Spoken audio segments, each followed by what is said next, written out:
baseball from Kauffman Stadium in Kansas City, where the Royals are 5-1 on their homestand. They're averaging about 7 runs per game after beating the Orioles last night 9-2.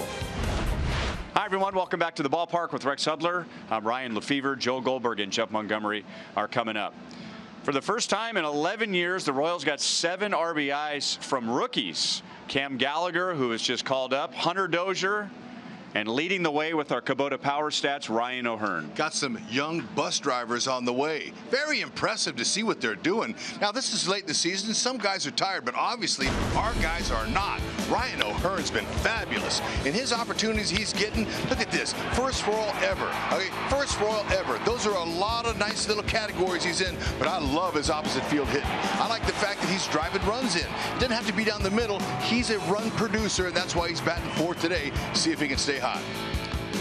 Coincidence or otherwise, his good buddy Hunter Dozier has picked things up since O'Hearn was called up to the big leagues, and we'll talk more about that when we come back.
Deep left center field. And now Dozier. That's deep to right center field. Walk off. Into the shrubs. I like the rock back. See, he's going back to come forward. Nice step. Love that head position. Love the lines. It's really beautiful. Well, coincidence or otherwise, Hunter Dozier has really picked it up since Ryan O'Hearn, his good buddy, was called up. Who cares? It's working for the Royals. Sure is, and it's impressive too. Now, typically 250 at-bats is a good mark for a young player to get an idea what kind of player they were. And up to 250 ABs, Dozier was not meeting the mark. He couldn't knock any runs. He was 4 for whatever for a long time. All of a sudden, now at 260 at-bats, he starts turning on the switch. He stopped thinking. He started reacting. Home runs, pilot to bombardier, extra base hits, RBIs, showing some athleticism, and he's playing an outstanding third base. He's been driving the bus. And with the offensive spike, it's easy to overlook the work of the starting rotation recently. Joel and Monty are coming up, and they'll talk about the starters' nice role over the last 10 games.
Los Reales night here at the ballpark, and Phil Meyer looking to deliver another victory. First pitch coming up in just over 7 minutes. Joel Goldberg, Royals Hall of Famer Jeff Montgomery, and Monty, the Royals starting pitchers, including Phil Meyer, on a roll. In the last 10 starts, they've gone 3 runs or less in all but one of those starts. Yeah, we just heard Ryan and Rex talking about how the young hitters have kind of fed off of each other. I think I sense the same thing with these young pitchers, really going out there, really kind of competing from within. That rotation's done a really nice job, and we're going to see Keith Philmeyer tonight kind of take that baton from Brad Keller, who did a nice job last night. And our key to driving success, look at these numbers, these Royals starting pitching, the ERA, everything about that is really good in his last 10 games. Well, they've gone at least 6 innings or more in 4 of the last 5 starts. Phil Meyer started that trend. How will the Royals do against Dylan Bundy? Don't know if they can match the massive production back in Baltimore, but they'll try to get to Bundy. More coming up.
Lottery. Every ticket played gives back to Missouri schools. So play it forward with the Missouri Lottery. And by Chevrolet, the most awarded and fastest growing brand the last 4 years overall. Find yours at your Kansas City area Chevy dealers. It's already a winning homestand for the Royals. 5-1. They have won 7 of their last 10 here at Kauffman Stadium. And with a win tonight, the Royals can win 3 consecutive series for the first time in over a year. The lineups and the first pitch are coming up next.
In the fight against childhood cancer, as 300,000 new cases of cancer affect children worldwide each year.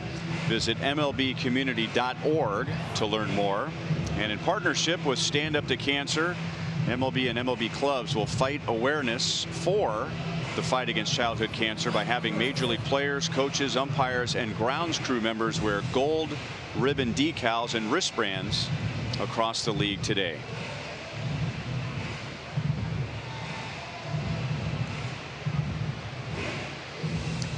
It is also Viva Los Reales, honoring Hispanic Heritage Month. And it is 92 degrees and sunny at Kauffman Stadium as Heath Fillmyer and the Royals take the field. Here's the Orioles batting order tonight. And they have the same first 7. The only changes tonight: John Andrioli will be in left field instead of Joey Rickard, and Austin Wins will do the catching in place of Caleb Joseph. Last night was Brad Keller's debut against the Orioles, and he gave up just 2 runs in 8 innings. Tonight is Heath Fillmyer's debut against the Orioles.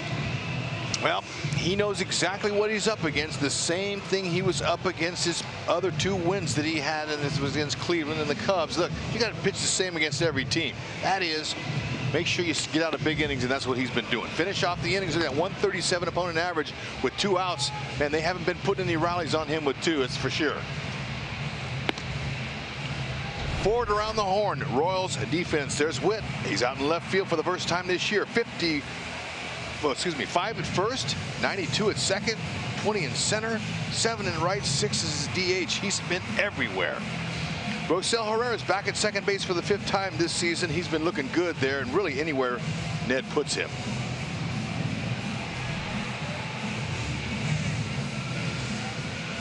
As I tried to spit them out, there they are right there. That's a lot of positions and a lot of starts for the athlete. And he's a tremendous athlete.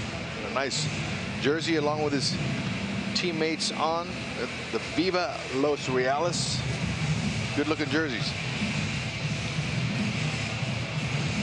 That is Jerry Lane, our crew chief. This is his 30th year behind home plate, or as a big league umpire. He was behind home plate back in 1990 when Fernando Valenzuela no-hit Rex Hudler and the St. Louis Cardinals. Never forget it. Neither will Jerry, as he's still laughing about it. He was giving Fernando 6 inches on the outside part of the plate with that screwball. Never forget it. How did I know you were going to bring that up? Sorry. Sorry I vented. So here's Phil Meyer, who is coming off one of his best starts. His 2 best starts this year have been against first place teams, the Cubs, and then on Saturday against the Indians. And here is Cedric Mullins. The second pitch of the game last night, Cedric Mullins homered against Brad Keller for his first major league leadoff home run, and it was his 3rd home run of the season. 2-0.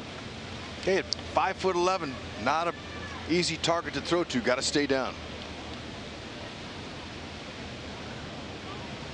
Looks like a nice looking player for them for their future. That's right. Get him down in there. That's exactly what he did when he beat those 2 first place teams you're talking about. Pound down with all those pitches. That means line that shoulder up north and south. Good location. 2 balls, 2 strikes. He had a career high 105 pitches on Saturday. The only run scored on a balk. He was the winner. Corey Kluber was the loser. And there was only 1 inning where the Indians had more than 1 base runner. Mullins is out, and a ground ball to Herrera.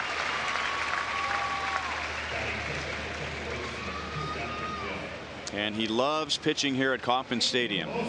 His ERA is 2.5 here, and now he just has to figure out how to get the same results away from Kauffman Stadium.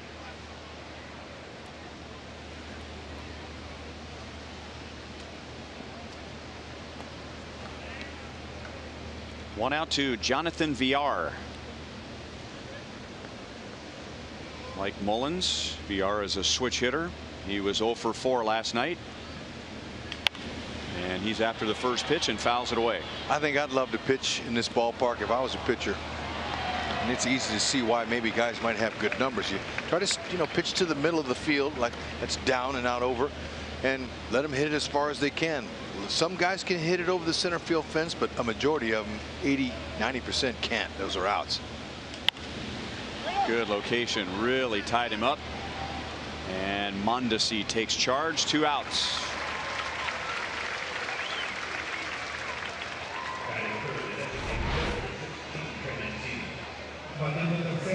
Four-seamer in. Got in on his barrel.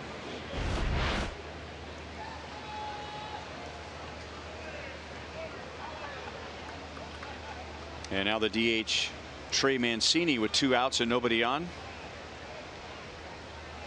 He was hitless last night and also victimized by 2 good defensive plays. That's off of Phil Meyer's glove, and Heath runs it down but has no play, and Mancini has an infield single. Phil Meyer saying, you know what, I had that. That was an easy out for me. Okay, turn the page. That's how quick. Move on. Don't dwell on it. He knows he had it.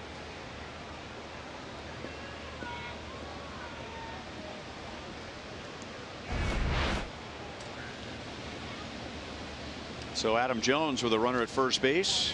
He was 1 for 4 last night. The Orioles have some throwback jerseys tonight. That reminds me of the Orioles when I was a kid, when they had those bright orange jerseys. Yep. San Francisco Giants were the same.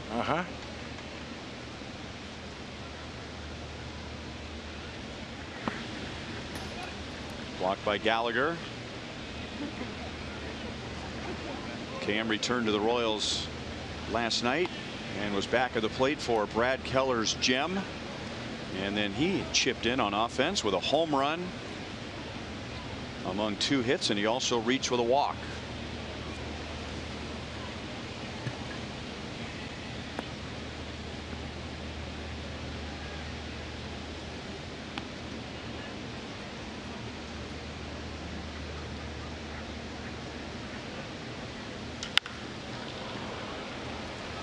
Sliced up the right field line. Phillips goes to the side wall, and it's out of play.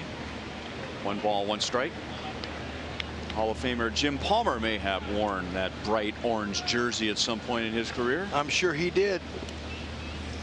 He's always fascinating to listen to. He's got great stories, especially of him and Earl Weaver back in their days, and all of the great players that he played against in the 70s and 80s.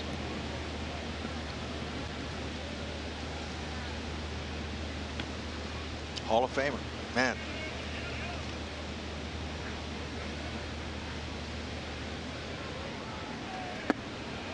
A little bit inside. 2 balls and 1 strike. The Orioles are well on their way to their 2nd consecutive last place finish. Last season they were 18 games out, finishing in 5th place. Tonight they are 52.5 games out of 1st place. Look at this. He's going to finish an inning again. That's one of his keys. Nice job. So a scoreless top of the 1st. Merrifield, Gordon, and Dozier are coming up against right-hander Dylan Bundy.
They're averaging 6.8 runs per game. They have hit 13 home runs in the 6 games. Here's Ned Yost's lineup tonight. Adalberto Mondesi moves up to the number 5 position, so he'll be behind Dozier and O'Hearn. And the Royals will get another look at Dylan Bundy, and they knocked him all over Camden Yards back on May the 8th. Bundy did not record an out in that start against the Royals.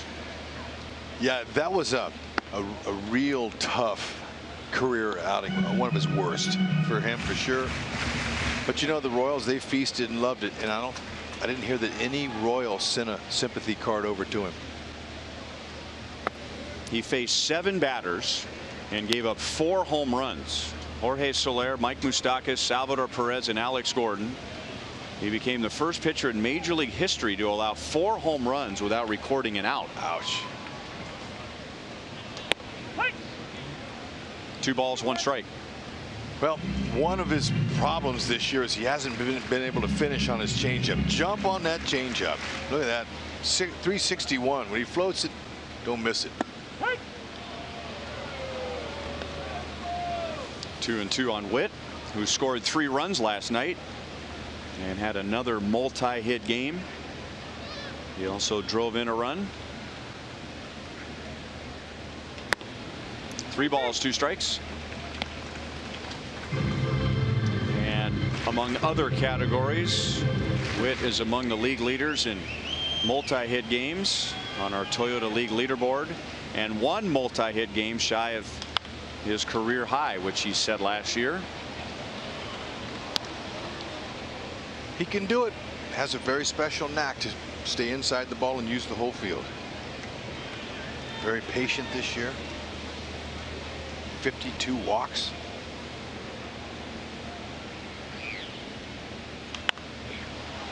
Up and in and fouled away.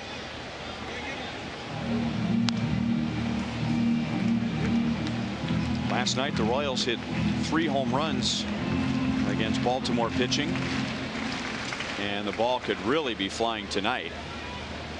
It is hot, it is windy, and Dylan Bundy gives up a ton of home runs. Merrifield is content with a line drive base hit to center field.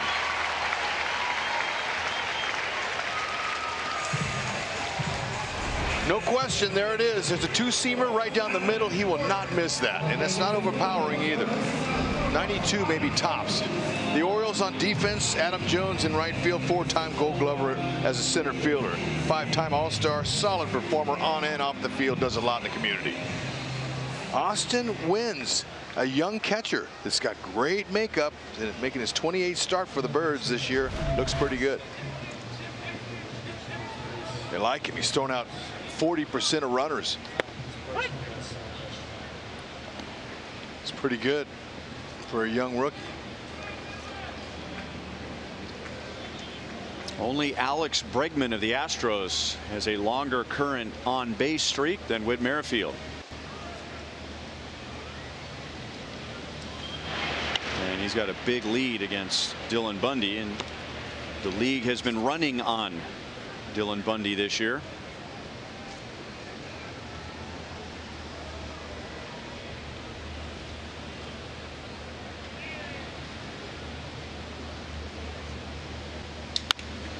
A slow roller out to short. Beckham throws out Gordon, and Witt moves up 90 feet, 1 down.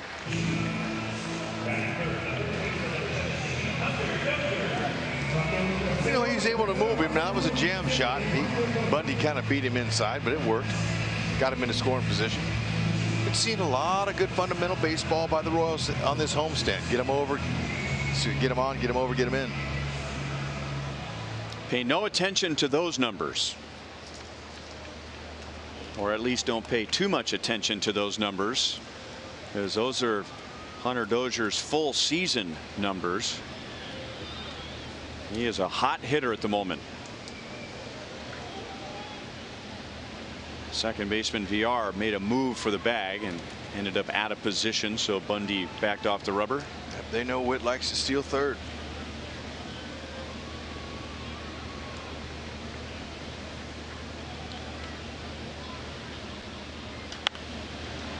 Fouled away. These are the numbers that I'll bet the Orioles are paying more attention to. In Hunter's last 8 games, he has hit 3 home runs and has 8 RBIs. Always like to know who's swinging the hot bat. And every night they have a pitchers and catchers meeting.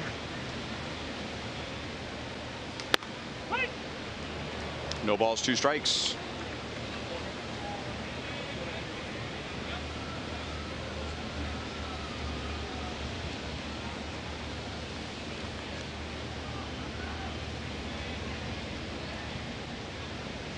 And for the most part, the Orioles are respecting Dozier's ability to hit the ball to all fields. Now a pickoff at second base, but Witt was on that.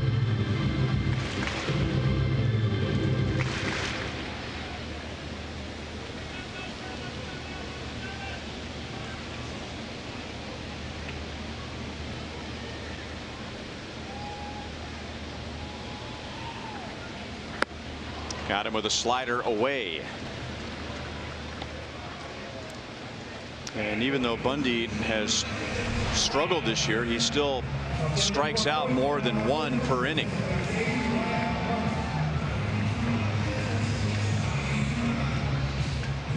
I haven't seen Hunter take a swing like that in several games. Must have been guessing. And now Ryan O'Hearn, who has 7 home runs in his first 21 games with the Royals. He is the first Royal to accomplish that. And we were showing you when we first came on the air.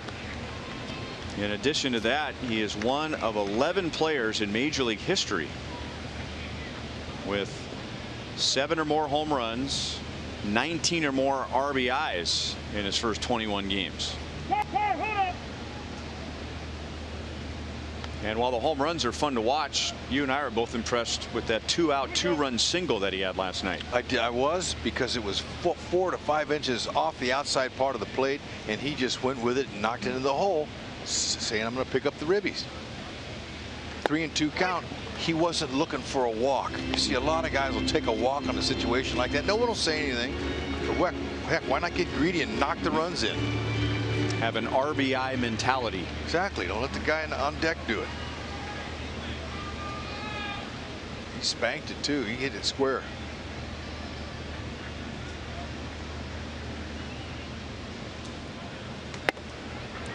Two balls, one strike.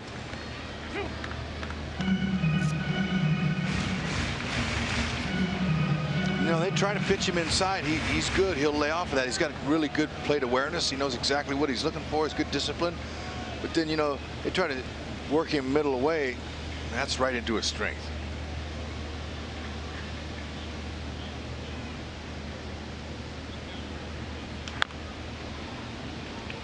Two and two. Bundy is distracted by Merrifield at second base. And that's a good thing for the hitter O'Hearn. Get the pitcher's attention, and then he leaves you a cookie to hit.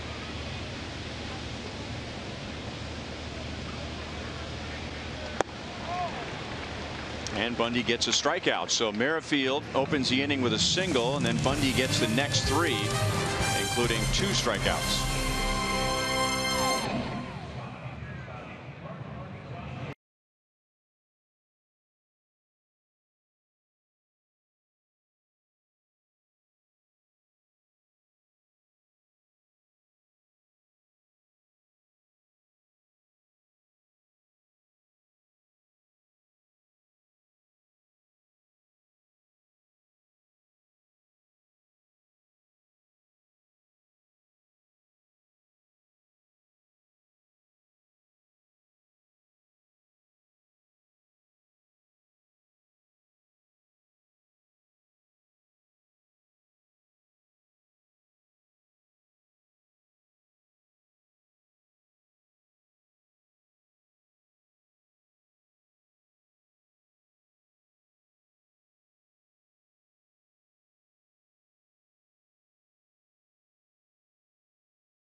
Enjoy a Miller Lite. Look forward to the whole true moment later in tonight's game.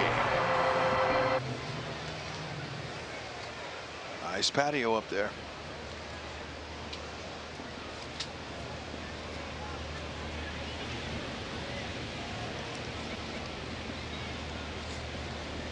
Chris Davis leads off the second inning for Baltimore. The Royals kept him in the ballpark last night. He did reach with a couple of walks.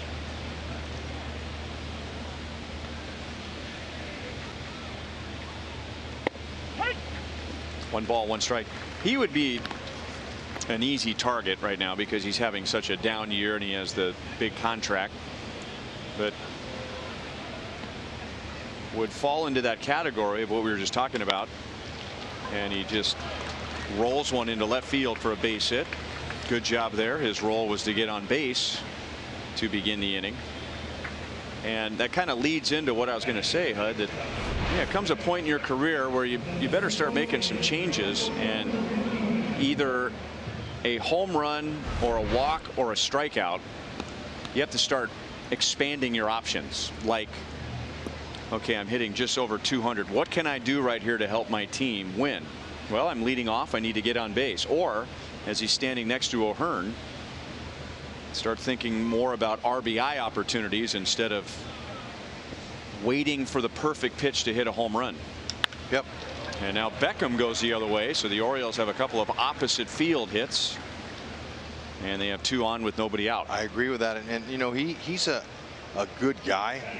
He's used to carrying the team with his long ball, so I'm sure they probably approached him about, you know, shortening up sometimes in some certain situations, but he's not a me, I kind of guy. Just having a little struggle, swings a little bit long, and they've got to him a little bit this year.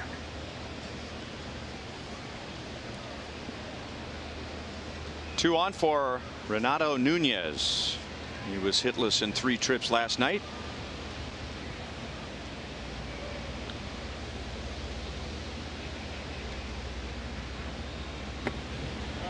Slider is down and away for ball 1.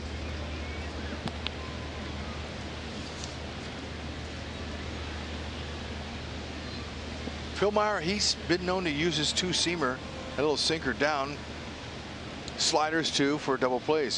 He's induced 9 this year on the ground. Roll him up. Right there, that's the one. If he'd have swung at that, that'd have been a ground ball. Keith Philmeyer. Slider's been a good pitch for him to finish hitters. That's what he uses.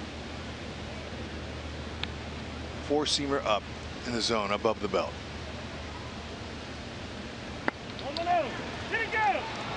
Whoa, no swing. Vic Carapazza is the umpire at first base. Yeah, appear to break the wrist. Nice job by carrying his hands in front of the bat. That's what made it look like he was able to check it.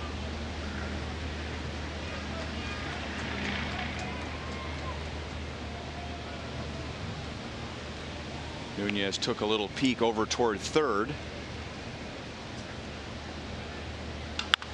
And hits one off the end of the bat and squirts it into right field. Davis is held at third.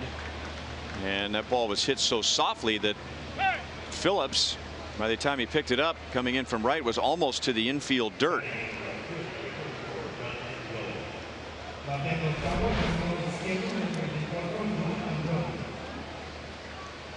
Oh man, that's a cue shot. Nunez wasn't really sure where it went. Happens sometimes. Like how Phillips picked it up though and just ran it in. Bobby Dickerson, third base coach, he knows all about the arm of Phillips and right, and all the other arms for that matter. That's a third base coach's job. He's got to know all the throwers, outfield arms. And now strike to John Andrioli. He is new to the Orioles. Picked up off waivers from Seattle about 10 days ago. And he bats with the bases loaded and nobody out.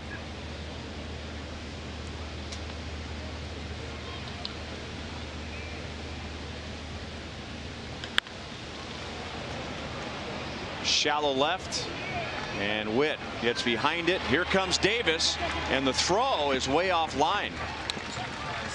So a sacrifice fly for Andrioli. Is that an easier play for the center fielder? It can be if he's in a good position, but that's a tweener. So both fielders coming at the angle they are don't really have an exact route to home plate. So good job by Dickerson sending Davis.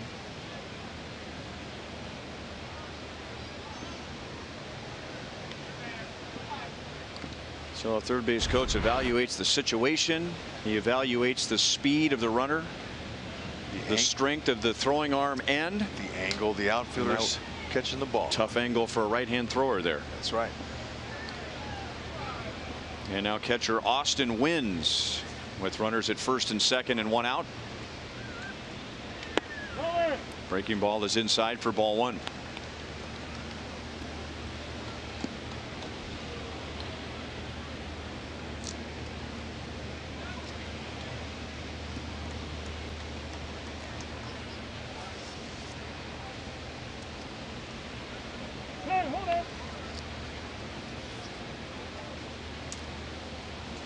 Those jam shots that have been happening to Phil Meyer this inning, they've been elevated a little bit, so they're able to get some of the bat on it.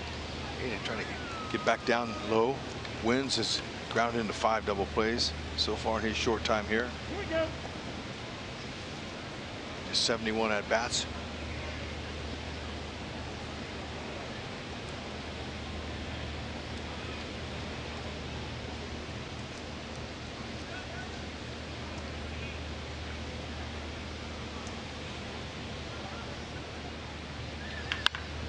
Grounded to third, out at second, and a double play. So out of all that, the Orioles get one.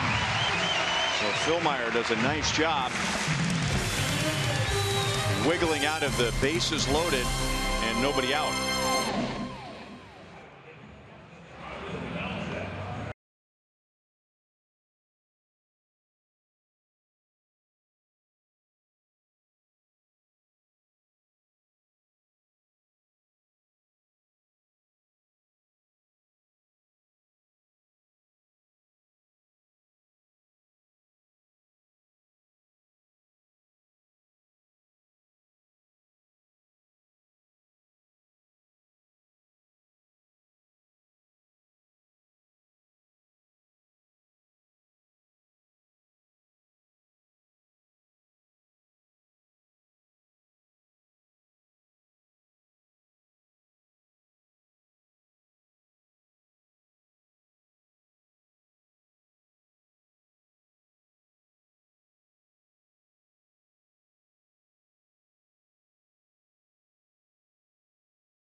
The bottom of the second inning and batting fifth for Ned Yost today.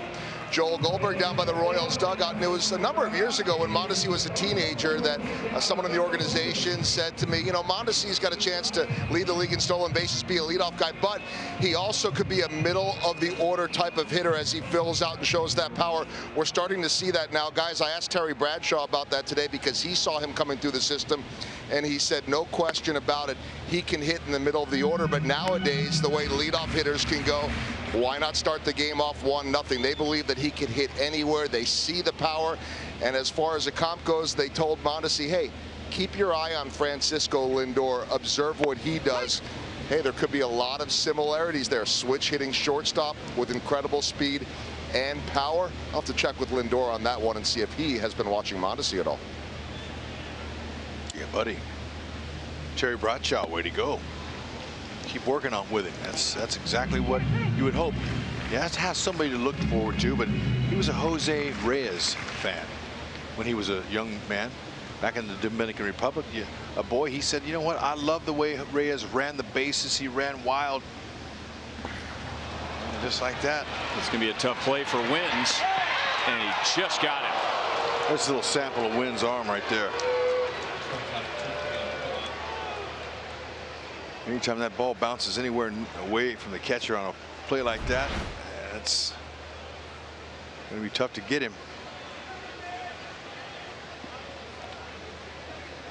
Looked like it just did. Yep. You know, where that ball rolled, against 9 out of 10 big leaguers, and that's a pretty easy play for a catcher. That's right. With Mondesi's speed, Wynn's knew what he was dealing with, and he got to it quickly and threw quickly. Wynn's has a nice chance to be an everyday catcher moving forward. If not, certainly a backup, but he's got rave reviews from the pitchers that throw to him. They love him. He's a good receiver with a strong arm, quick release. Good Wynn. Lines it to center. It's sinking, and it drops in front of Mullins. So Brian gets his first hit since coming off the disabled list. 1 on, 1 out. There you go, Brian. Hanging breaking ball, belt high, easy swing. His short time here, I've been very impressed, and it's been impressive to see how he uses the opposite field, hits the ball where it's pitched, and a hitter that looks like he knows who he is. Had some big league experience the last few years, you know, in several at-bats. He's figured it out. On base type of hitter.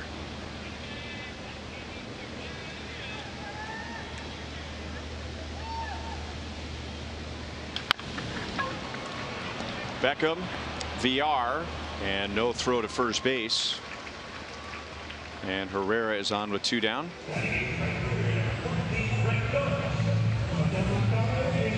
So a runner at first, 2 down. Here's Brett Phillips. And we remind you, if the Royals hit a triple in tonight's game, the Kansas City Honda dealers will make a $1,000 donation to the KC Urban Youth Academy.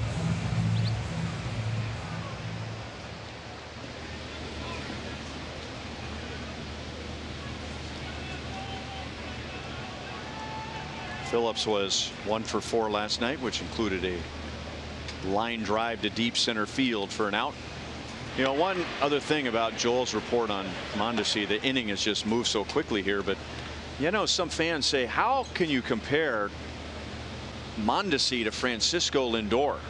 Lindor is a lot more accomplished, and when you make that comparison, it's not comparing numbers where they are right now. It's comparing tools and skills. Yeah. So in other words, if both guys showed up at a tryout and they said, okay, run to first and we're going to time you, take batting practice, let's see your throwing arm, let's see your range, and you're just talking about pure skills, they compare. In fact, I think most people would agree that Mondesi probably has more physical ability than Lindor, but you put them in a game right now and Lindor is a couple of steps at least ahead of Mondesi, but as far as the actual physical tools go, that's a pretty good comparison. Yep.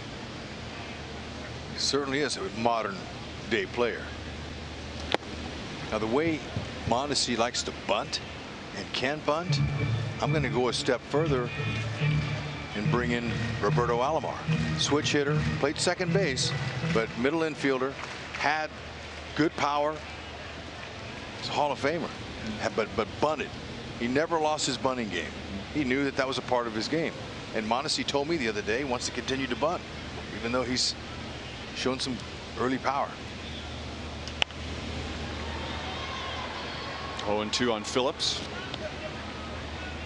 And that is the art of player development,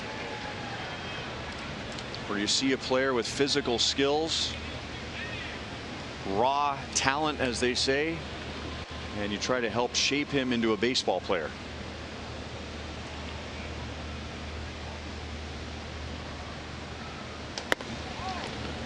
One and 2 on Phillips.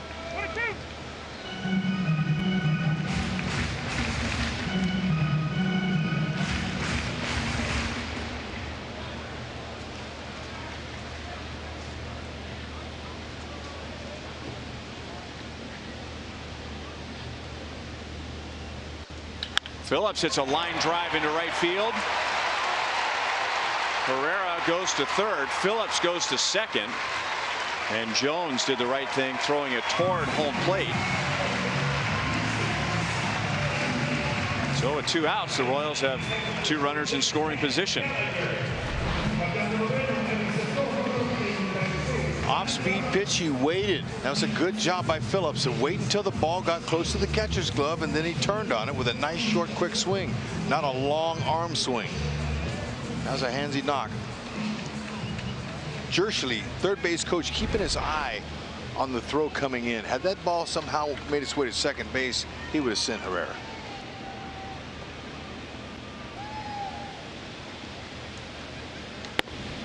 Up and away to Cam Gallagher, so he has a chance to drive in a couple of runs. Last night he singled, walked, and homered in his first game back from AAA.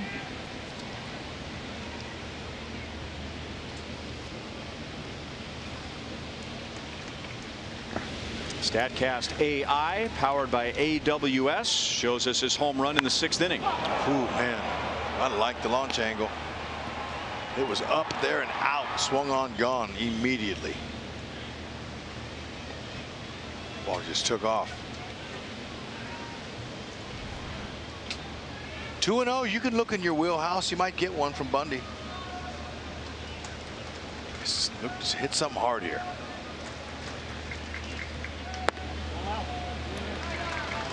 3-0 with Whit Merrifield on deck.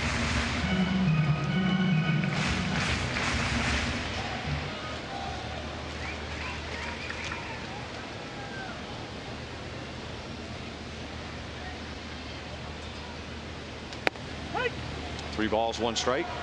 Monty had a nice interview with him, Cam Gallagher, on Price Chopper Royals Live today, and it was interesting to hear Cam talk about, well, he's been playing with some of these guys a long time in the minors, and I looked to see how long was long time for him, and it was long enough.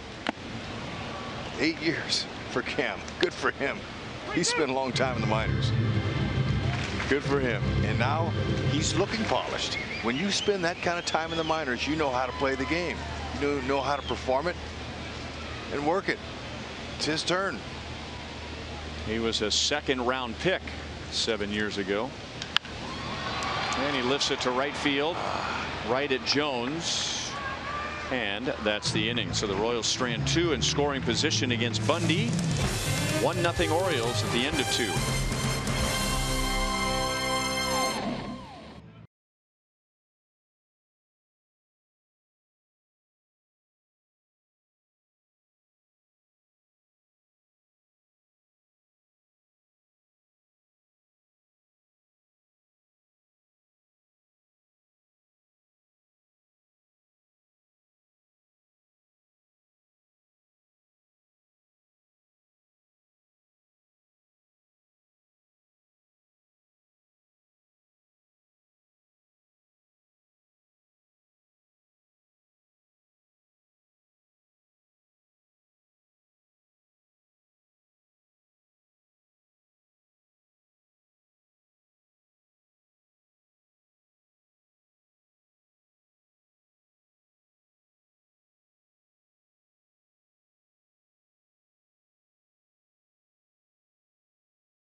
Hispanic Heritage Month, MLB and the Royals are celebrating the many ways Latinos put an accent on baseball.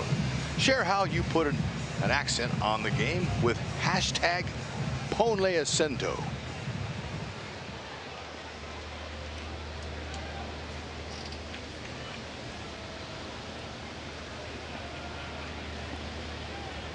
Top of the order for the Orioles, Cedric Mullins takes outside. He opened the game with a ground ball to second base after opening the game with a home run last night.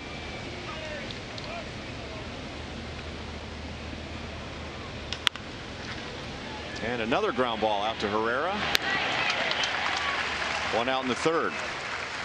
The Orioles lead 1-0, but they had the bases loaded and nobody out in the second inning. And Phil Meyer got a fly ball to left, which was a sac fly, and then a double play to hold the Orioles to 1.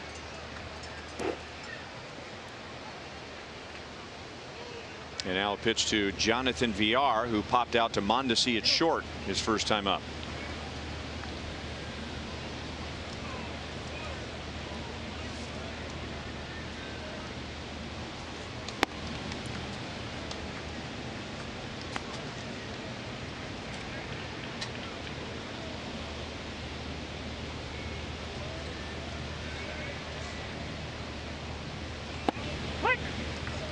One ball, one strike. We mentioned last night that 2 years ago, Villar led the major leagues with 62 stolen bases, and he hit .285 for the Brewers. That's well hit into center field, and it drops in front of Goodwin.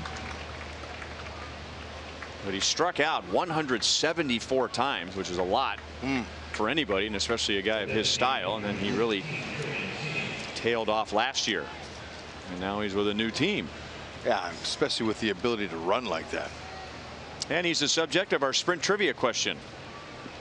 Villar is one of 4 players since 2000 with a 60 stolen base season. Who are the other 3? 2010.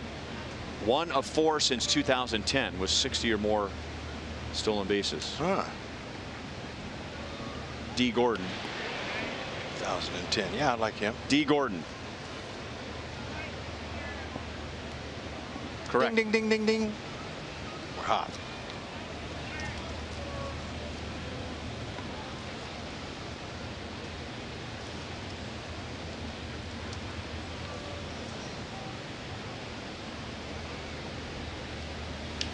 Trey Mancini hits it foul off to the first base side. He singled off of Phil Meyer's glove in the first inning. Jose Reyes, maybe not. It's 8 years. He stole a bunch early in his career. I'm thinking maybe that was 8 years ago. I mean, he was still pretty good 8 years ago, wasn't he? Yes, he was. You want to run it up there or just write it down? No, just write it down.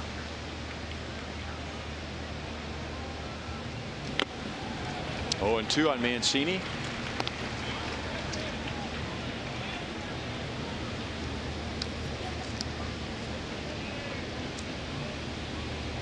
What about, is Carl Crawford still stealing bases like that 8 years ago?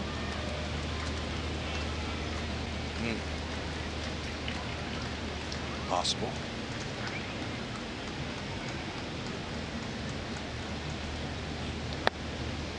One and 2 on Mancini.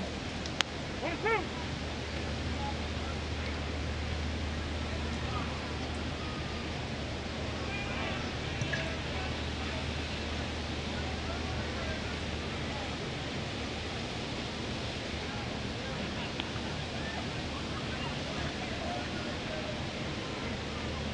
Juan Pierre. It's a good call. Put a name down there. Gardner didn't steal that many, did he? Not in one season. Brett Gardner. Maybe.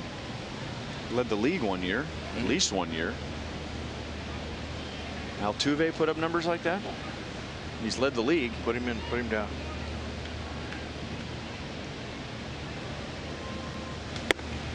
Phil Meyer gets a strikeout. That is his first.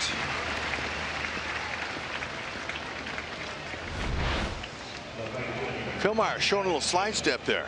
A little 2-seamer. Good run. Actually, that's a 4-seamer. It looks like it. With that kind of action at the end. It's a nice 4-seam run. Arm side run, whatever the scouts call it.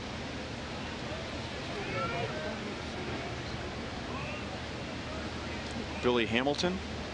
Yes.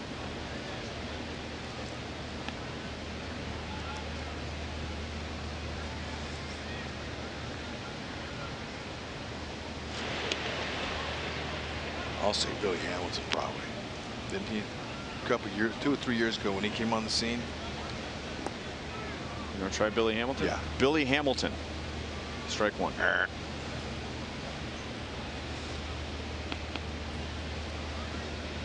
Adam Jones fouled out to O'Hearn in the first inning.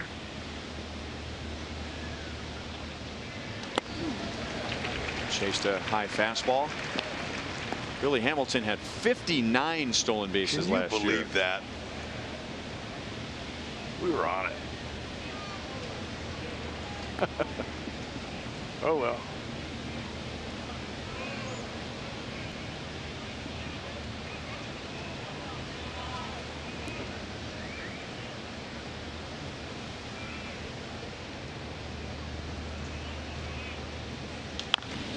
Oh, 0-2 on Adam Jones.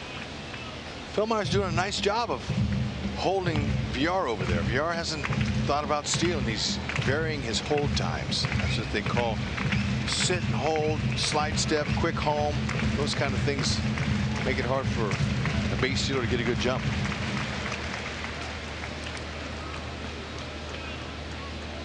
Finish the inning like he did last time when Jones was up. Popped him up. 2 strikes, 2 outs.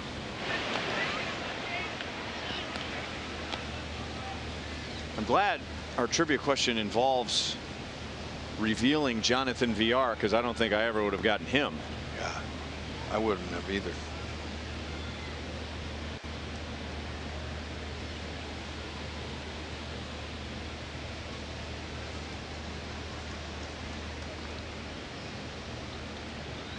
Pitch out. VR stays put. Jones is a tough guy to walk, and it would be quite a comeback for him here to walk with the count 1 ball 2 strikes, but he's up there swinging.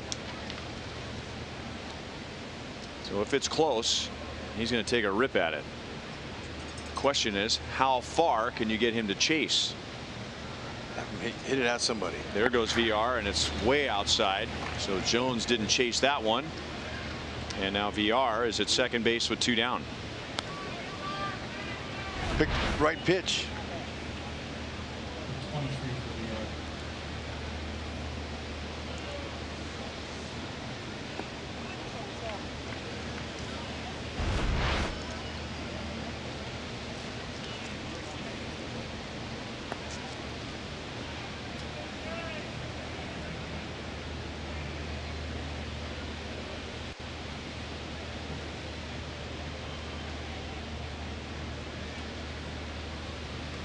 Whoa, struck him out. Beauty. Hard late breaking slider, and Philmeyer strikes out the last 2 batters of the 3rd inning.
who serves on the leadership team as a volunteer with Camp Quality, Greater Kansas City. She's been there since the beginning in 1994.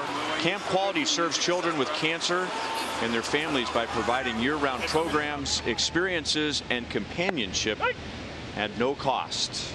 And she's sitting in the Buck O'Neil Legacy seat at tonight's game. Way to go, Joyce.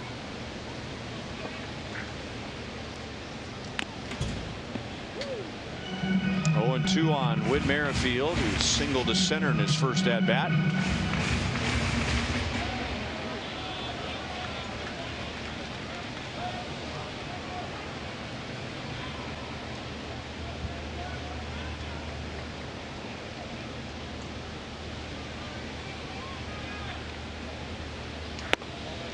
And that slider's just outside.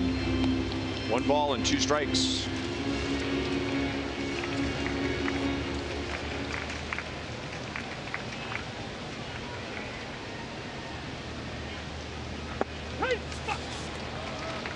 Whit is called out, and Bundy has struck out 4.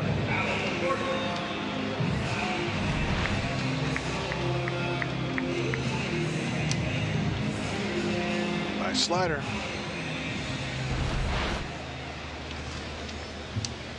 Well, it's a completely different outing for him tonight than it was back in May. Yeah, you know, some of the Orioles were telling me that they thought that he might have been injured but didn't say anything. He had some groin issues early that he wouldn't say. He's a tough guy, and he's one of those guys, like we talked about a couple games ago, that doesn't want to go around the training room. The only way he'll go in there is if he's summoned in there. So he's kind of staying out of there. He had an issue against the Braves when he was running the bases in one of his starts recently. Twisted his ankle, toughed it out, stayed in there. But if you're having any kind of injury at all as a pitcher, it can affect your location. It can affect a lot of things. So Bundy, he's a tough guy. Looks like he's got a lot better velocity today than he did in May. He did end up going on the disabled list with that ankle problem at the end of June, and the Orioles have been waiting on him forever. He was their first-round pick in 2011. He was their minor league pitcher of the year the next year, and he was their #1 prospect for about 5 years in a row. He was first called up in 2012 when he was 19 years old. 1 year after being drafted out of high school, and then he went back to the minor leagues and didn't get back up to the Orioles until 4 years later. Well, there's the changeup that's been knocked around this year, and he threw a good one to Alex Gordon. And that's 5 strikeouts for Bundy, with 2 down in the 3rd inning. Yeah, how about the changeup? Looking pretty good. Looks like he's splitting his fingers a little bit on that pitch. Some good movement on it.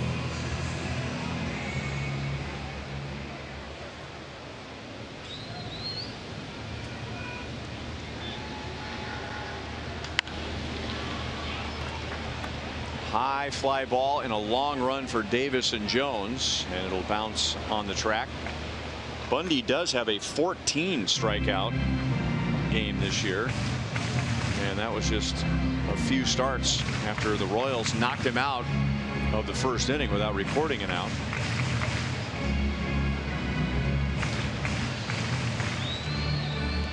He's had Tommy John surgery.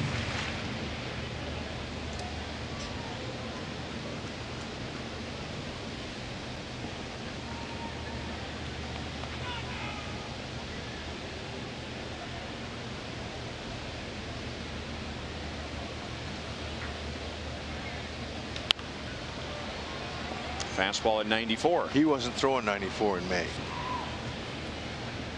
That 1st inning, he might have gotten man to reach 90, but there was a lot of high 80s there. There was a reason that he didn't get an out. He's a different pitcher. He is from Owasso, Oklahoma. which is about 230 miles south of KC.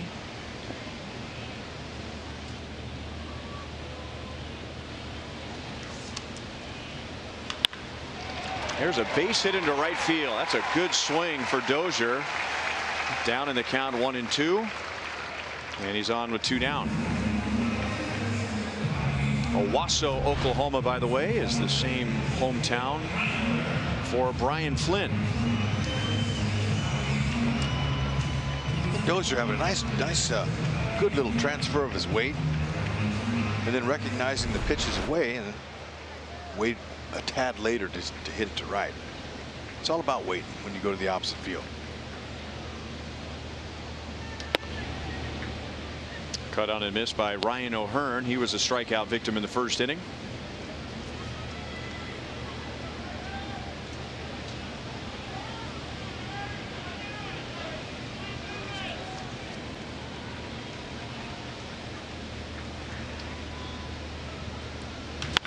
And there's a base hit into right field. O'Hearn holds. Dozier goes first to third. And this is the second straight inning where the Royals have made some noise with 2 outs.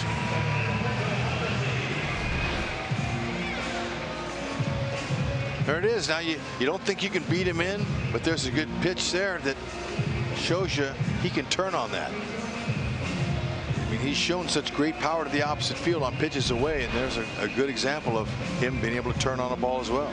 And look at his ability to adjust against starting pitchers this year. In his first at bat, he's hitting 150, but the second time he faces a starter, he makes a quick adjustment and he's hitting over 500. That's right. Quick study.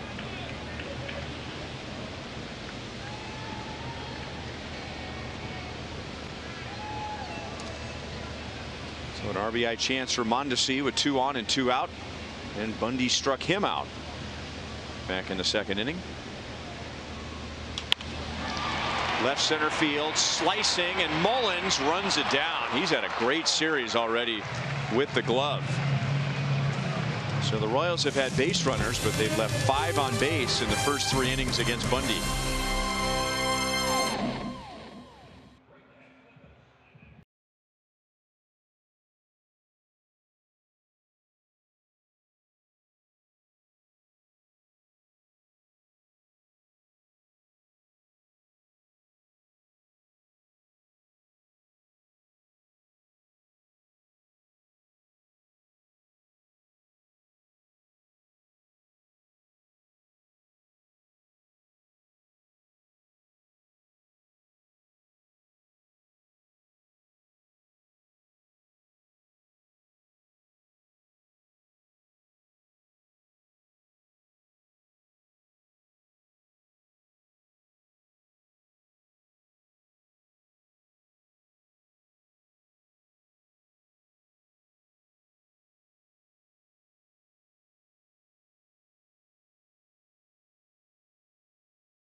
Toronto before the trading deadline. Our University of Kansas Health System injury report update. And Andrew Miller is on the disabled list again with a left shoulder impingement. It's a different Indians team, as we saw last weekend, where the bullpen is not the same. They have capable arms, but they're just not performing like they normally do. The starting rotation is good, and they're relying more on their offense this year than they have. Yep, they're going to have to. That's why they've got Donaldson. Add on a little bit there. And Miller just seems like things are catching up on him now. He's had knee, now he's had a little shoulder. A lot of things bother him. That's why they went out and acquired Hand from San Diego, a left-hander. Eventually, the bill arrives at the table. It does, if you stay around long enough. 2 balls, 2 strikes on Chris Davis.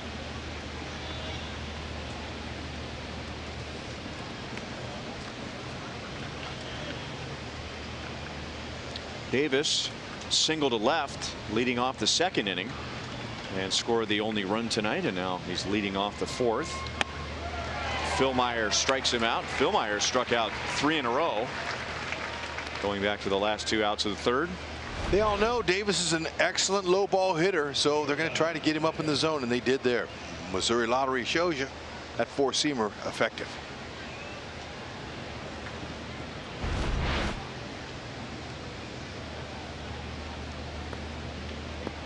The Orioles scored in the 2nd inning on a John Andrioli sacrifice fly. And the Orioles, even though they lead right now, are kicking themselves that they didn't do more in that inning. They had the bases loaded with nobody out. Beckham, Tim Beckham, single to right in that inning. He's been in a deep slump over the past 2 weeks. Slider is high, 2-0. Any more thoughts on our trivia question? I think we got enough names. How many more do we need? 2? 2. We have 1 strike. That is foul. Okay. Since 2010, 4 players have had 60 or more stolen bases in a season. The Orioles' Jonathan Villar is 1. We guessed Billy Hamilton. We missed and by we whiffed 1. Yep. And D. Gordon, and we were correct. All right. 3 balls, 1 strike. We have Jose Reyes, Carl Crawford, Juan Pierre, Brett Gardner, and Jose Altuve on our standby. I think Altuve had a good year. I don't know if Gardner stole 60 or not.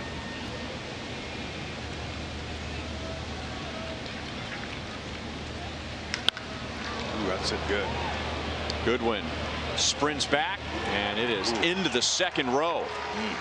So Tim Beckham, in a deep slump going into tonight, singled in his first at bat. So that takes some of the pressure off, and now he homers in his 2nd at bat.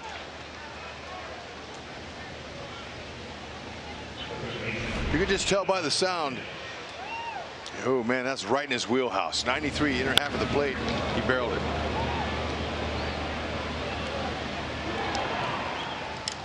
That didn't have much launch angle to it. I mean, that ball looked like it was just a double into left center field. Sure did.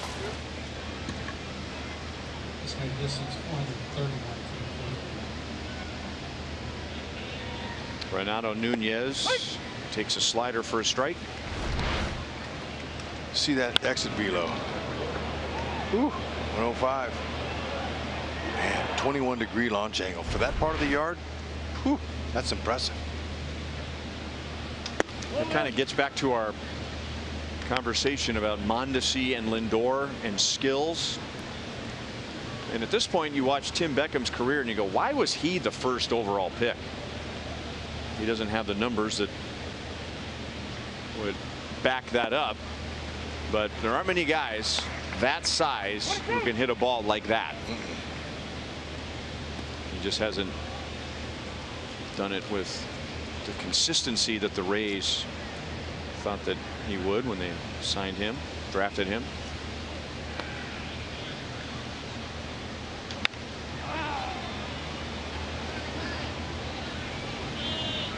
Mondesi makes a 2-hand grab, and there are 2 outs. Let's check it out now. See, he's going to go back. Look at the hip load. Wow. That's a high leg kick right there. That's where he's getting a lot of that power from the hips. That's where you get it. It generates right there. Boy, that's excellent. He got a nice balance there, head right up there. Perfect swing and good follow through. Look at the weight, evenly distributed, but man, that leg kick is big.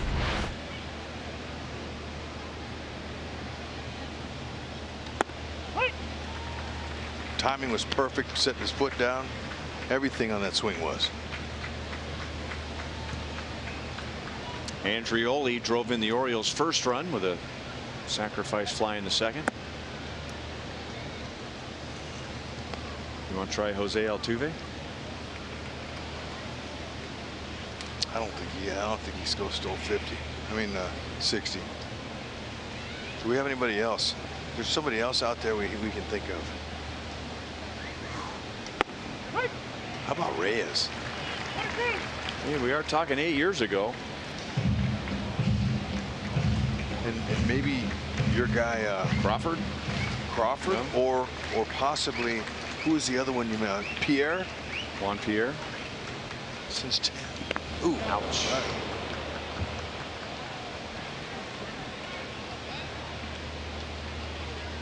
Royals will take another look at that. Make sure that it hit Andreoli instead of hitting the knob of the bat.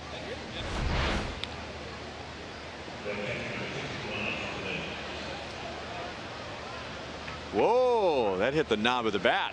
Andreoli did a good job, though. He did a nice job of, you know, playing it off. I mean, when that happens, you think you're hit. And then now all of a sudden you don't feel anything. You're like, well, I'll take my base because they can't tell. That was all knob. At least he didn't shake his hand and really try to deke him, you know, and trick him.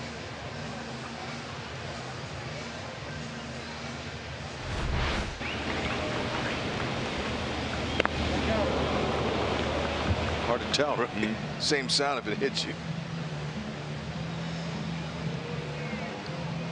It's all knob. Yep. Looks like from that angle, doesn't it?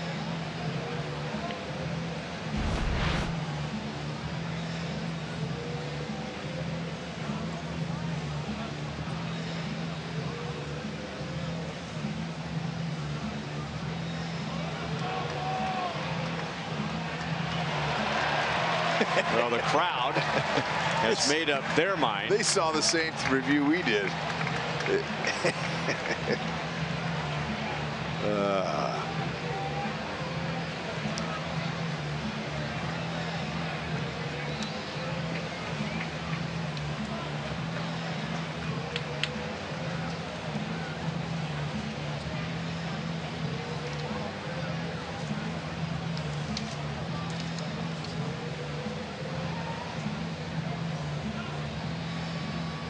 What more do you need to see?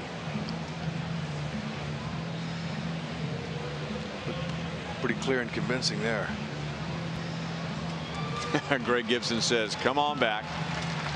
Jerry Lane, the crew chief, says foul ball. Wayne Kirby, the first base coach for the Orioles, had a big smile on his face. Yeah, you know, and Andreoli, he did a good job. There's nothing, you know, wrong with taking your base there. They awarded him the base. There's not a hitter out there that was going to say, no, that didn't hit me. Take your base if you can. That's the first time that Bill Duplessis has asked for a replay during this homestand. That's his major league best 27th overturned call. Stay hot, Billy. Connoisseur of replay.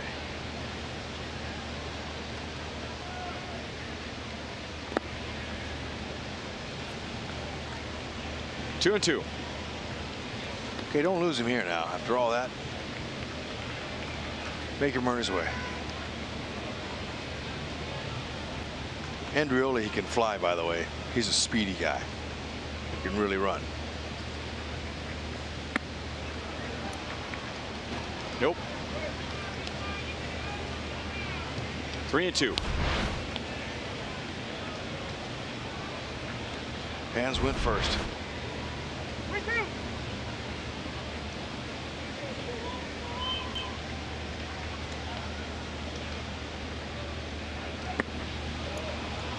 So Andreoli reaches anyway. That's Phil Meyer's first walk of the night.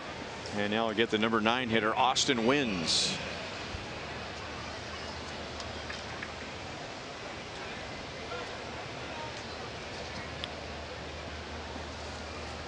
Back in the second, when the Orioles had the bases loaded and nobody out, Andreoli hit the sac fly, and then Wynns grounded into a double play. So they only got 1 out of that. And now they have a home run from Beckham in this inning.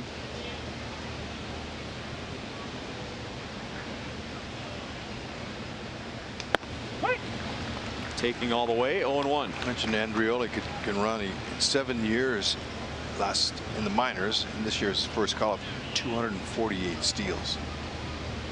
He's a burner.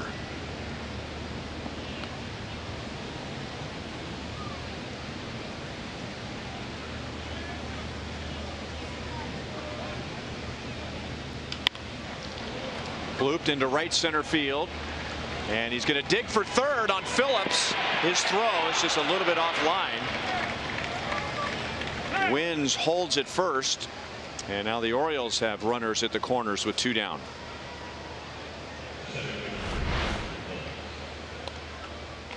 That's a fastball, but you could tell Wynns was just looking to lay it out there. Andreoli, no problem. He's saying, you know what, got to make a perfect throw to get me, and a perfect throw might have gotten him. Got to have confidence if you can make it, though, and you go. We'll leave it. Cedric Mullins has grounded out to Herrera at second base twice.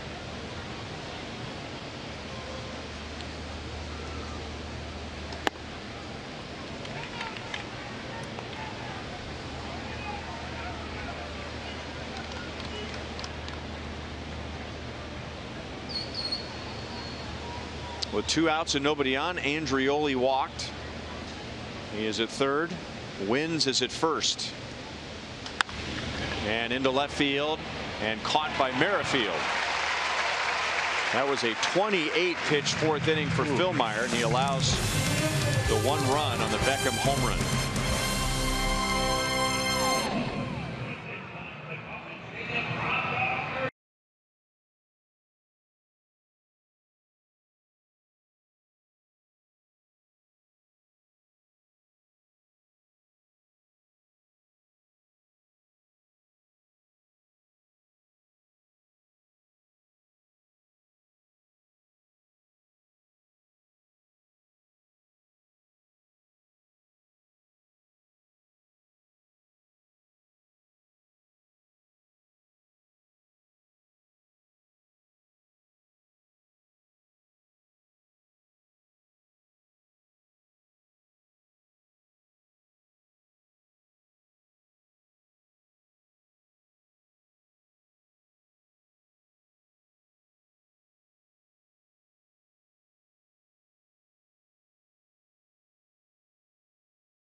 Kansas City is brought to you by Staples, the back-to-school specialty store, and by Jack in the Box. Try something different like Jack's Teriyaki Bowls.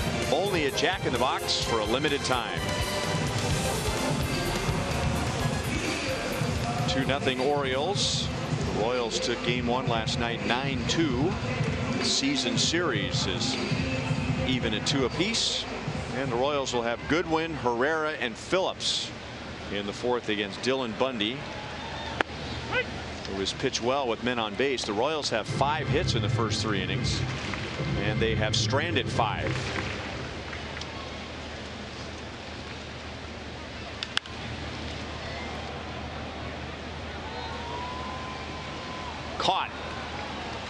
Andrioli just over the line and gets good one on a foul out to left. One down.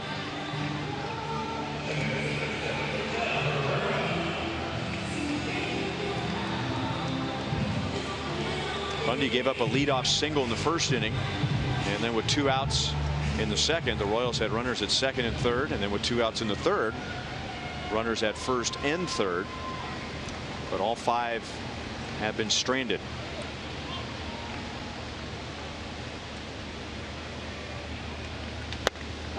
Fastball at 92 to Rosell Herrera.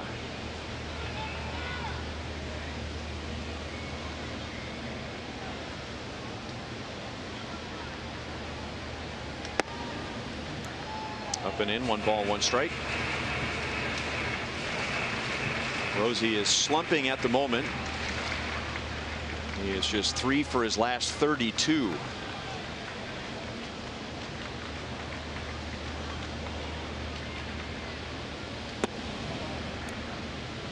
Two and 1.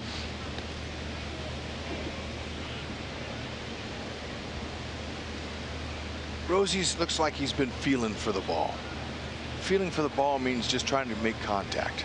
Instead of getting a pitch and ripping it. 2 down. Let's check in with Joel.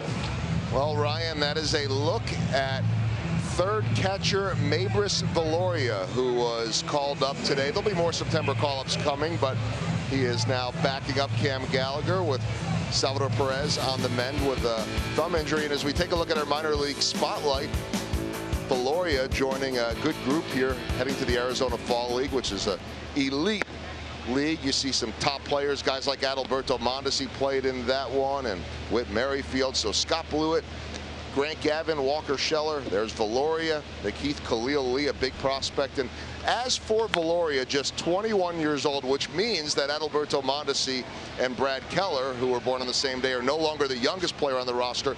He only was at high A this year, but he's on the 40-man roster, so he gives them some insurance at catcher. He said that he called his parents back in Colombia to let them know that he had been called up, and he said that they didn't believe him. But he, as you can imagine, excited. He called this place beautiful. Well, that's the only place you can hit it where Mullins isn't going to run it down. Brett Phillips hits a home run to center field with 2 outs, and the Royals are on the board. Goldie used the word beautiful right as he hit it. That's exactly the word to describe that swing. Nice. Look at how he stayed down through it. Down through it, right to a good level stroke. Had a little bit of launch angle coming up at the end. Was able to get it up there and lift it. But that was nice. There's a little sample of some pop that young man has. To go opposite field here at the K takes a lot of strength and good bat speed.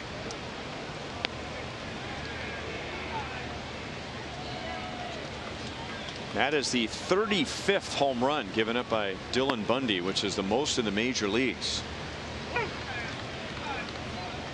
Doesn't help him where he pitches half of his games at Camden Yards. No, not at all. And he responds with a strikeout against Cam Gallagher to put an end to the bottom of the 4th inning. Changeup.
Brett Phillips homers to center field to get the Royals on the board.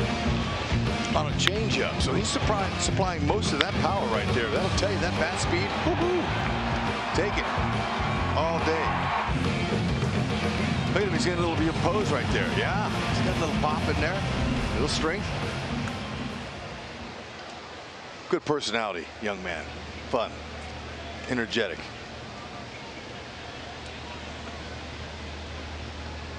Jonathan VR takes a strike. He's the topic of our sprint trivia question. He is one of 4 since 2010 to have 60 or more stolen bases in a season. He and D. Gordon, 2 others, and we have 1 strike against us. Truck laid it on us last night with a tough question. This is not easy either. I think we should go with Juan Pierre. Can we go with him? We can do whatever we want. I'm just asking permission from you. I got the strike. We have Jose Reyes, Carl Crawford, Juan Pierre, Brett Gardner, Jose Altuve, and I just added Jacoby Ellsbury because he led the league in stolen bases more than one time. That might have been before 2010. So you're feeling it with Juan Pierre? I am. Juan Pierre, correct. Ding, ding, ding, ding.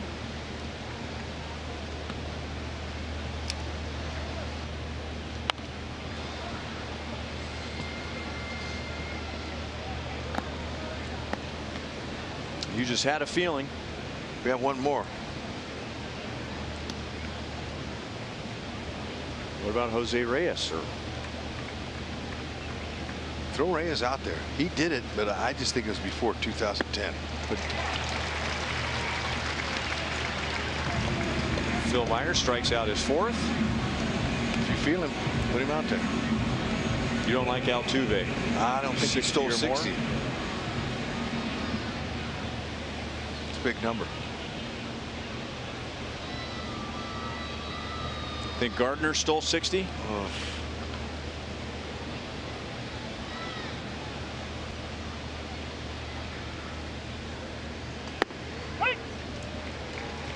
Trying to get a hint. They're not wanting to give us any. There was a hint rule that we established fairly early in the season that I've completely forgotten about. All right, we have 1 more out. 1 out. Mancini's 1 for 3.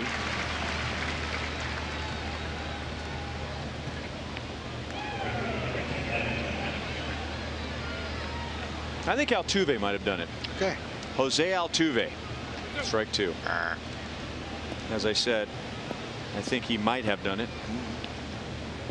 Some good questions we're getting. He had 56 in 14. So yeah, well, and the other strike we had, Hamilton had. Can't you round 56 up to 60? Yeah, how about Hamilton had 59 last year. We were just off.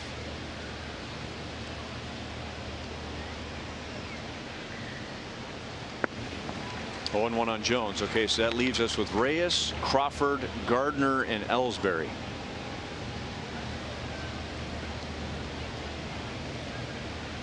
I've guessed 2.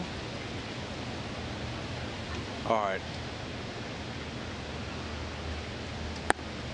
I'll go with Carl Crawford for the win. Carl Crawford, strike 3.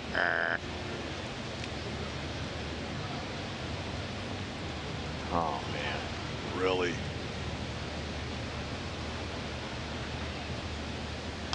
No wonder we didn't get it. Oh, throw him out. Long throw. 2 bounces, and it pops out of O'Hearn's glove. It was kind of an awkward play from the very beginning. Talk about a base runner sometimes beginning their slide a little too soon, and Dozier may have began his dive a little too soon. Well, you know what? He was on the ground, but he's able to keep it in his glove, and he had the right idea. Just get it over there. And I'll tell you, that last hop hit the lip of the grass and wasn't an easy pick. But O'Hearn will tell you, and he'll tell Dozier, my bad, I should have caught that for you. Good try.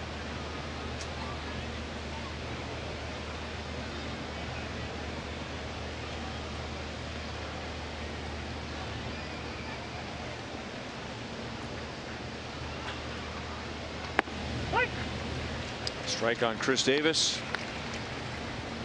Michael Bourne. He had 61 in 2011. Sorry, I would Yeah. have had no chance on that one.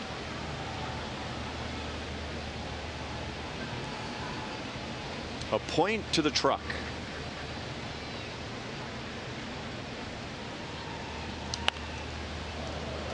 Crawford had 60 the year before, 2009. Okay, sorry, I missed. So we had some good guesses. We did, and I'm looking at Reyes, and I can see Reyes had 60, 64, and 78 in consecutive years, and I was right. Mets, 05, 6, and 7. Yep.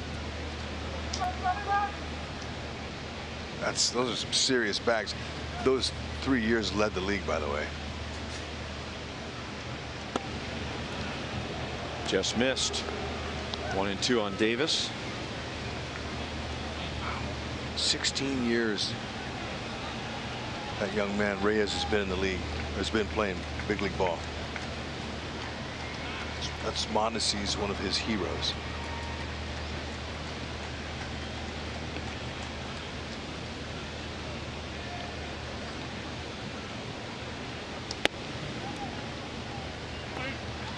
Two balls, two strikes. I got 517 steals overall in his career, Reyes, not counting this year.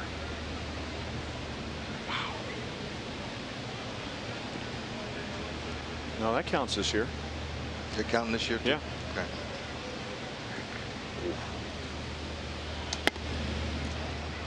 From 0 and 2 to 3 and 2 on Davis. Now Adam Jones will be running. And O'Hearn, with a left-hand batter, left-hand power hitter at the plate, will release on Jones for a little extra range on the right side.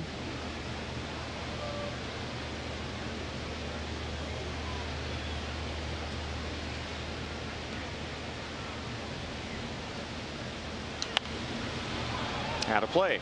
Right idea. You see how he's working Davis up in the zone. Same as yesterday. They worked him up there.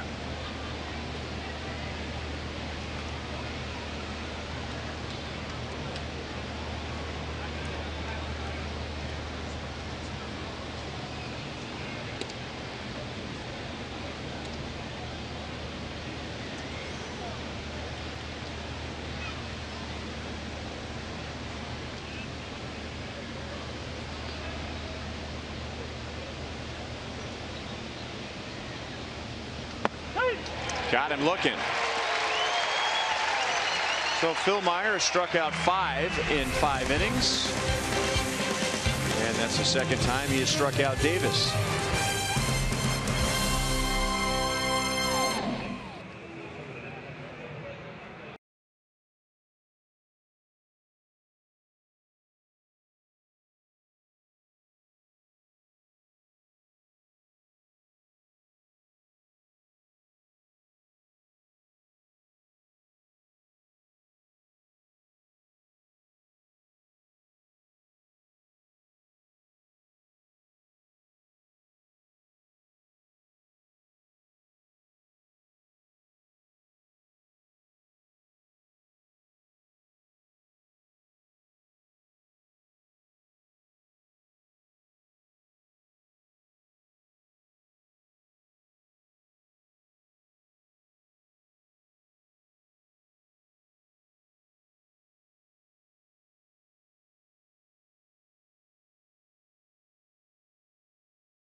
on a warm, sunny night in Kansas City, one that Mr. and Mrs. K would appreciate.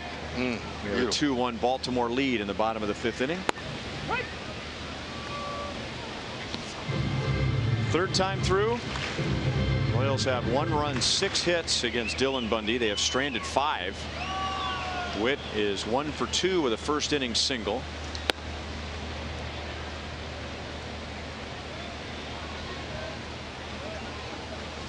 Yep, I guarantee you, most of those hitters that were in the lineup against Bundy in May went back to the dugout and said, that's not the same guy. And that's a 3-pitch strikeout, and Bundy has 7 strikeouts. That's the second time he has gotten Merrifield. Nope, he's got better velocity, better command, and obviously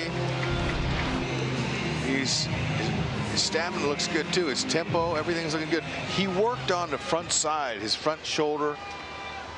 He was a little bit flying open, and he got a little bit more aggressive going towards the catcher with his front side. And we talk about north and southpaw pitcher. Pitching and hitting is very similar, but he's going harder towards his target with his left arm, his lead arm. Makes sense.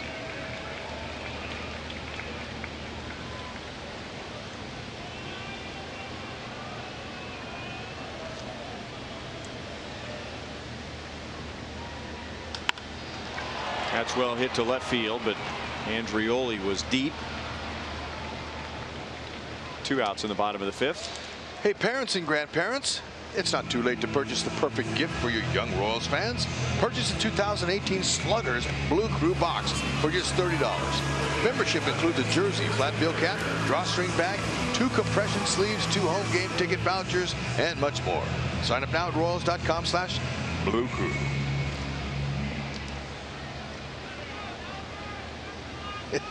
He's a glove doctor in his glove with his teeth.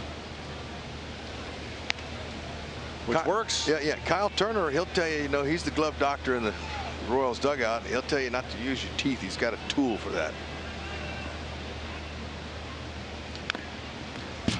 Wouldn't we catch Eric Hosmer quite a bit in between pitches, biting at the strings of his glove? Yep, Escobar too would.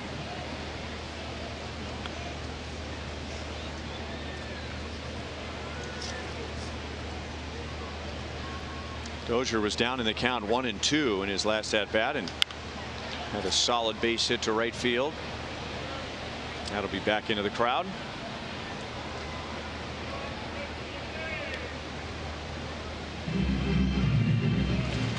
The Orioles have a sacrifice fly from Andrioli and a home run from Beckham. The Royals have a home run from Phillips. 2-1 in the bottom of the 5th.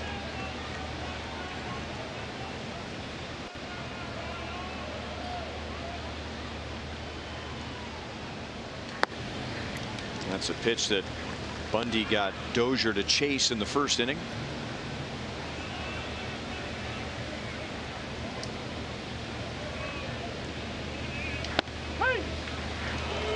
A called third strike and make it 8 strikeouts for Dylan Bundy in 5 innings.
Kansas City presents our annual This One's For You broadcast honoring our armed forces. And this year we've joined forces with the USO and the Royals for something special. George Brett, Brett Saberhagen, Reggie Sanders, Mike Sweeney, and Joel Goldberg will meet deployed troops in the Middle East, including the Missouri National Guard 35th Combat Aviation Brigade out of Sedalia. This One's For You, September the 11th on Fox Sports Kansas City. All right.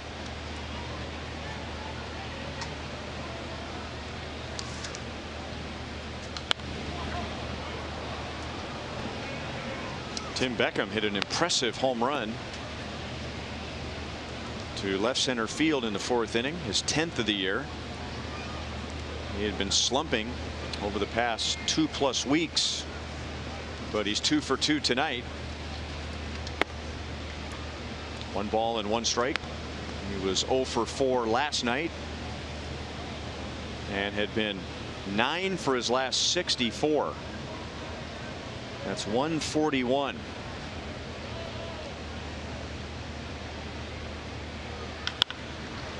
Dozier makes a great play on 1 hop, and his throw is wide.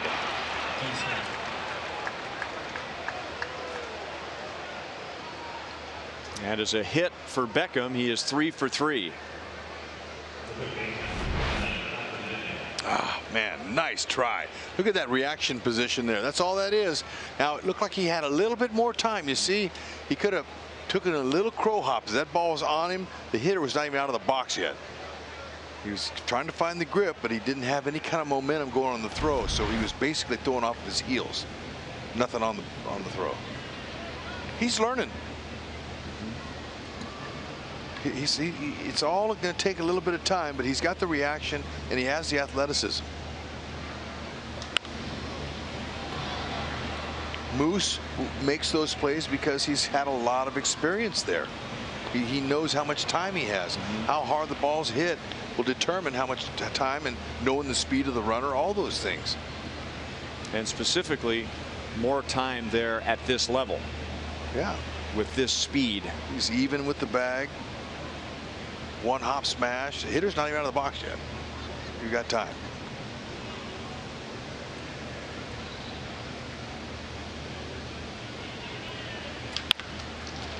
And a chance for 2. And the Royals turn it. So they pick up Dozier.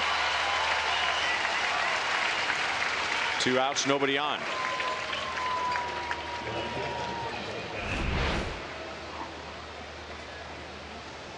Yep, that's tailor-made. 2nd one tonight. You know what's one of the most impressive things that I've noticed all year is not just how quality the defense have been, but all the guys that have played different spots. It's amazing how the athletes that Ned has, the versatility, and so that's going to be really good for him when he evaluates in the offseason. Like, they know Herrera can play any position on the diamond. Merrifield can. Mondesi can. There's 3 athletes there that can play anywhere, and they could catch if you let them. Dozier's good on the corners. He's showing he's much improved at 3rd base. There was a time we weren't really sure he could handle 3rd, but he had small sample sizes. He's been playing mainly 1st base over there. And he played some outfield, not much, but now that he's getting more reps, he's getting more comfortable. Phillips showing that he could play all the outfield positions. O'Hearn, he could play outfield.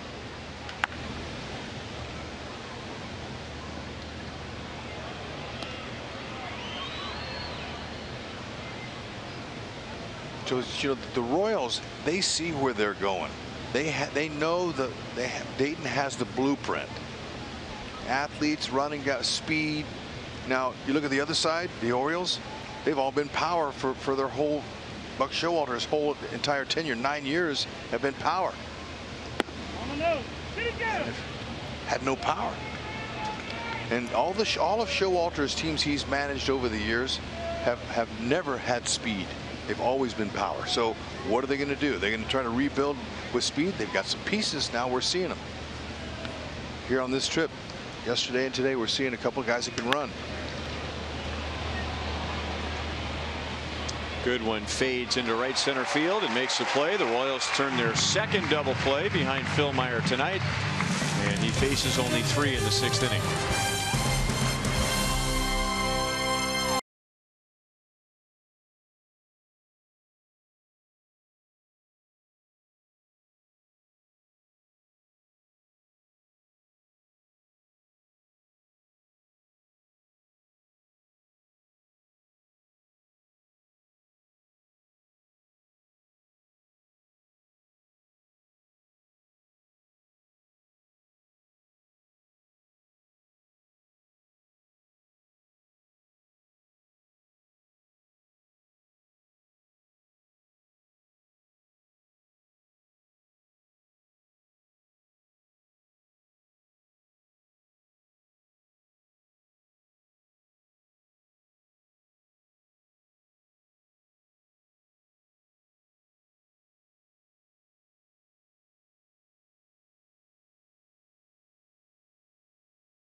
Adalberto Mondesi and Brian Goodwin are coming up in our Sonic Slam inning, and our contestant is Laura Missner from Lee Summit. Jackpot is back to $100 thanks to a Cam Gallagher home run in the 6th inning last night.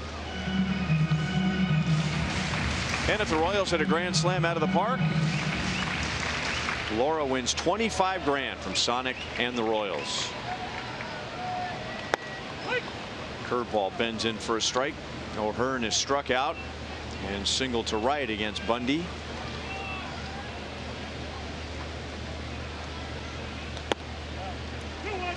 Two balls, one strike.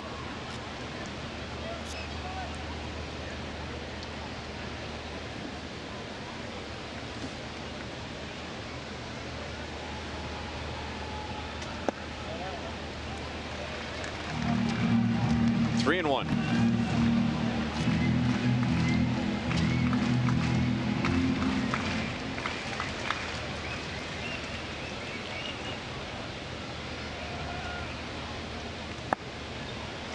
A leadoff walk. All right, let's see if the Royals can get something going. Bundy, his last start was last Sunday against the Yankees. He went 5 innings, gave up 6 hits, 4 runs, couple of walks, 7 strikeouts on 100 pitches. So he's doing much better. He's more efficient here. He's getting some earlier count outs, but he's stepping up tonight. He's really got good command. And the changeup we talked about is highly flammable. The league hitting 366 off of. Pick one out. Only one's been hit, and that was Phillips's home run to center, right center. Or excuse me, that was left center.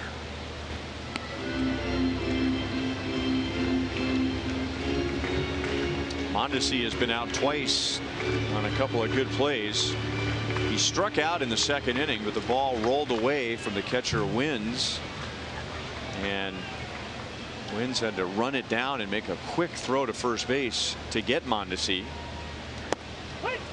And then Mullins, Cedric Mullins, the Orioles center fielder, made another impressive play, running down a ball into left center field against Mondesi in the 3rd.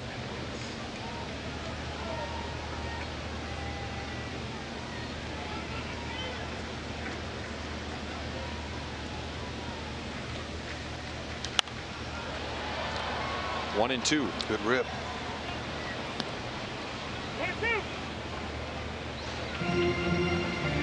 Yeah, with Bundy, with that home run that Phillips hit, he's tied Guthrie, Sidney Ponson, Scott McGregor, and Robin Roberts in 63 with 35. The next home run he gives up, he stands alone.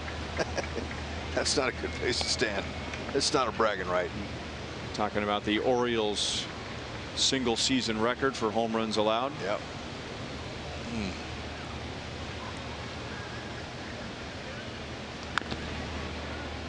Just made contact. With 3 starts to go, I believe he'll probably get that record somewhere along the line if we don't get him tonight.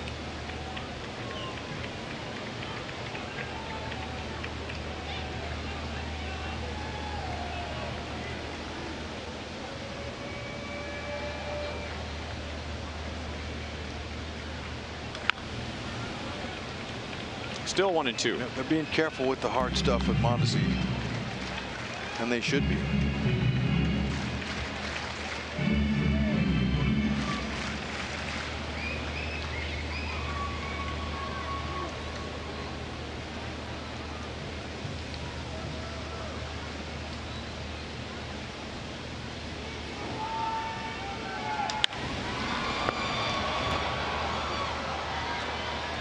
Mullins waits for it in left center.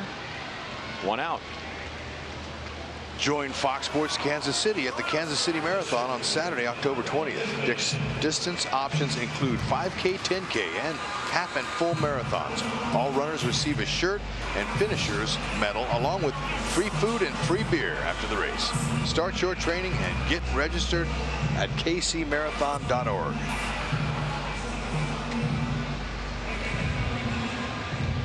5K is just over 3 miles, Rhino. You got that in you? I do, but I might could walk it. I don't want to take up someone else's spot. That's right. 0-1 on Brian Goodwin. He is singled and fouled out to left.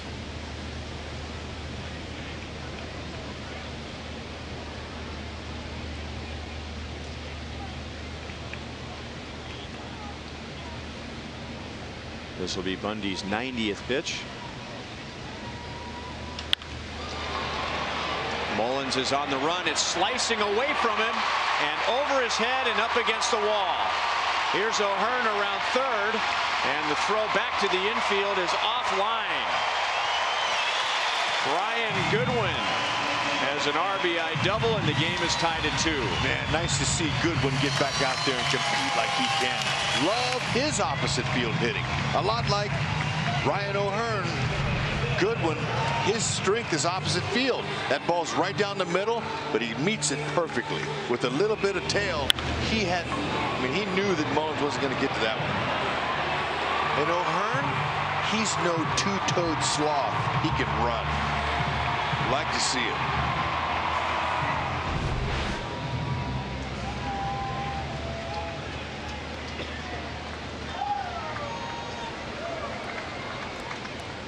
So Bundy's only walk tonight results in the tying run, a leadoff walk. And now Rosell Herrera, who is 0 for 2 and just 3 for his last 33.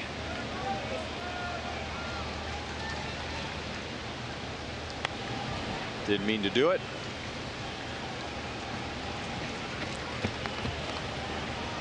He has grounded out twice tonight. He has grounded out to short and grounded out to second.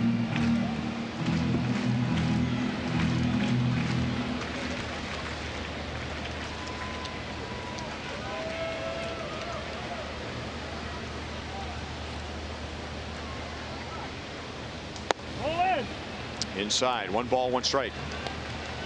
Rosie, for the most part that he's been here, up here, he's hit over 300 with a runner in scoring position. He's down to 289 now during his little spell, but he still has the knack to put the ball in play. When you do, you find a hole more times than not. His luck's ready to change. 1 ball, 2 strikes. But you got to get a good pitch to hit. Now with 2 strikes, spread out the zone a little bit, see if you can just pick up that ribby. Doesn't have to be right down the middle.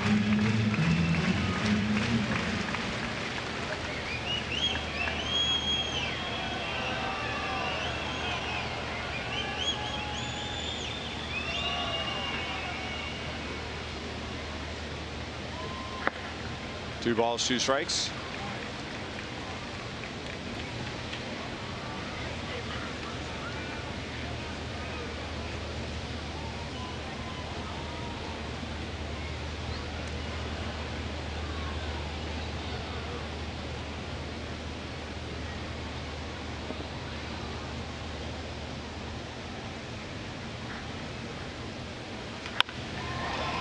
Pulled foul.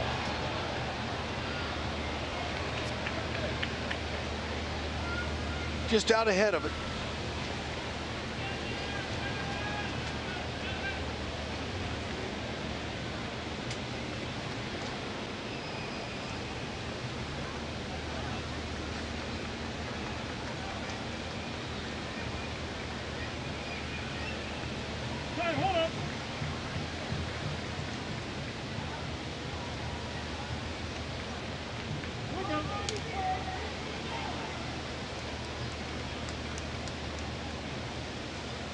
Give Phil Meyer the lead.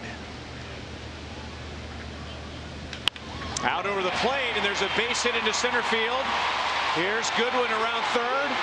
Mullins' throw is cut off, and Phil Meyer does have the lead. There you go, Rosie. What a way to stay on the ball. He looked for the pitch that he could get, and there it was. He didn't miss it. And Brian Goodwin, he's rewarded for his nice double, but there it was. You're going to get that one good pitch to hit, and you just can't miss it. And Bundy, he's upsetting himself. That ball's right down the middle. Maxwell in center field, or excuse me, Mullins in center field, doesn't have that good a throwing arm. That might be the only thing that he doesn't do very well, but took advantage of it right there and got in the lead.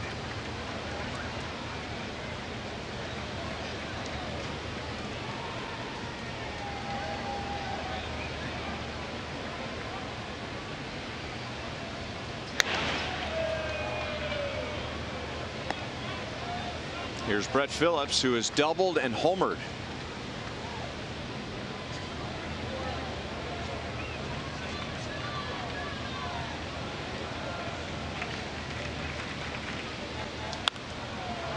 Fouled back, and that home run, as Hud mentioned, that was the 35th given up by Dylan Bundy, and that ties the Orioles record. He is the 5th Oriole to allow 35 home runs in a season.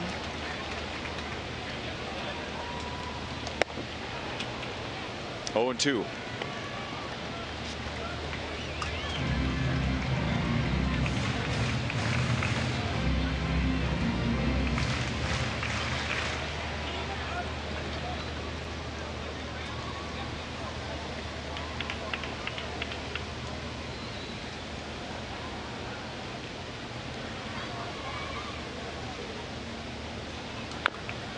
Look at Austin Wins. I noticed the pitch before that. He pointed to his head, going, "All right, let's be smart here.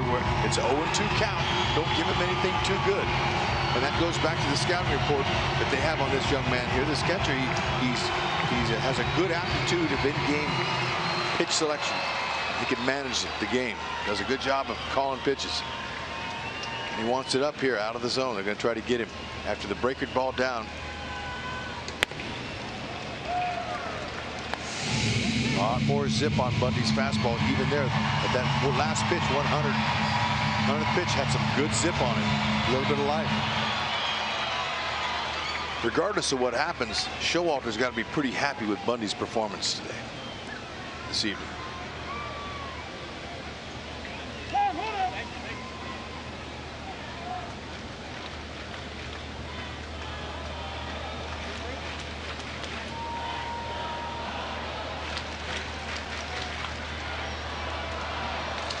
Bundy still has some pitches to work with. They're going to try to get him to swing out of the zone. Off of Bundy. VR and Herrera almost collided. It's an error on Bundy. So Phillips is on. And the Orioles are going to make a pitching change.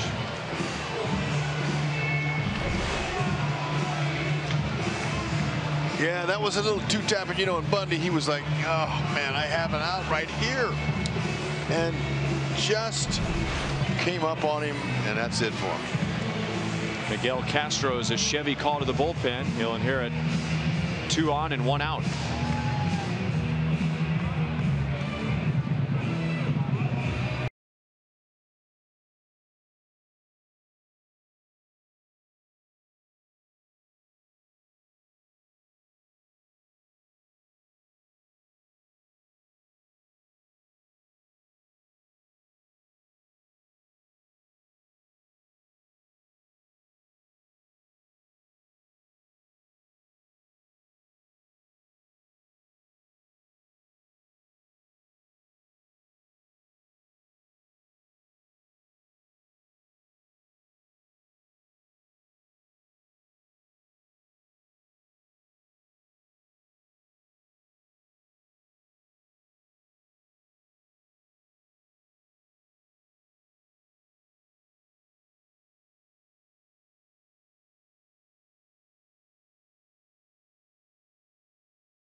It's time for the Miller Hold True moment.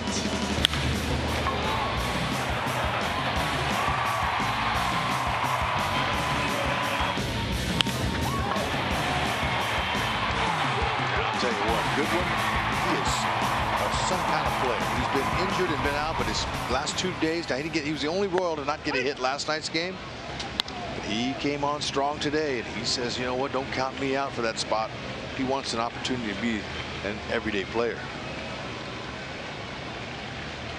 showing that he can be, especially if you swing that bat.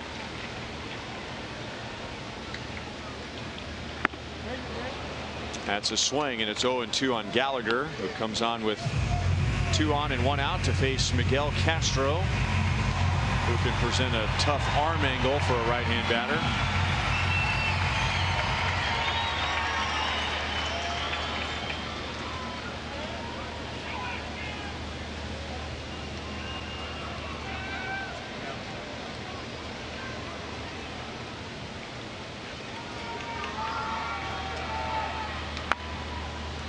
Still 0-2.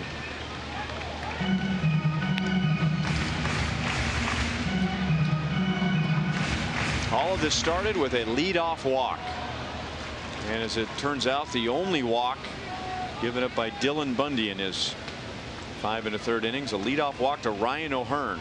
And then with 1 out, the Goodwin double to tie it. Barrera's single put the Royals in front. And now a double steal attempt, and safe. It looked like Wynn's throw to third base beat Herrera, but third base umpire Ben May called him safe, and now the Orioles want to make sure. Yeah, you know what? I tell you, that's the ball's there. The catcher's got to step behind the right-handed batter, okay?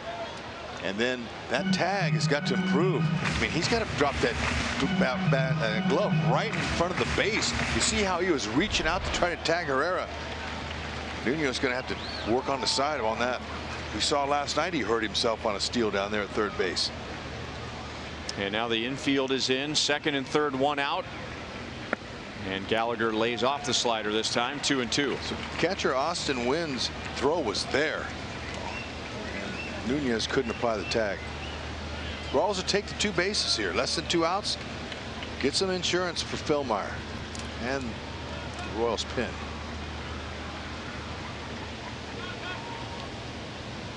Look for the fastball. He's got a good one.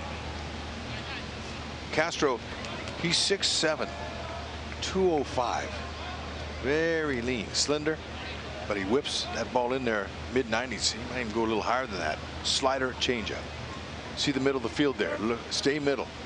Short, two-strike approach here. Don't try to muscle anything. Popped up. And Davis has room.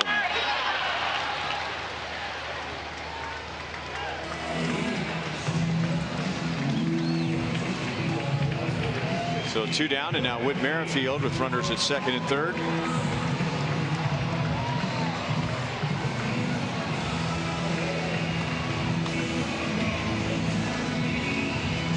Whit singled in the first inning, and then Bundy struck him out in his next 2 at-bats.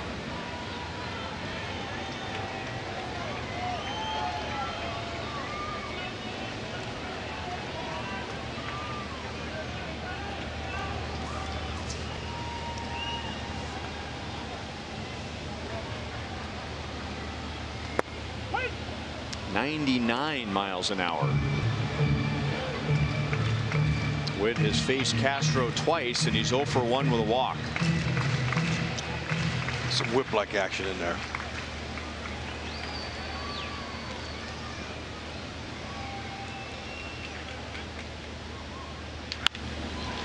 Grounded to third, and Nunez hesitated, and the throw is just in time. I don't know what he was hesitating for. Almost got him the knock. Look at Davis. Nice pick.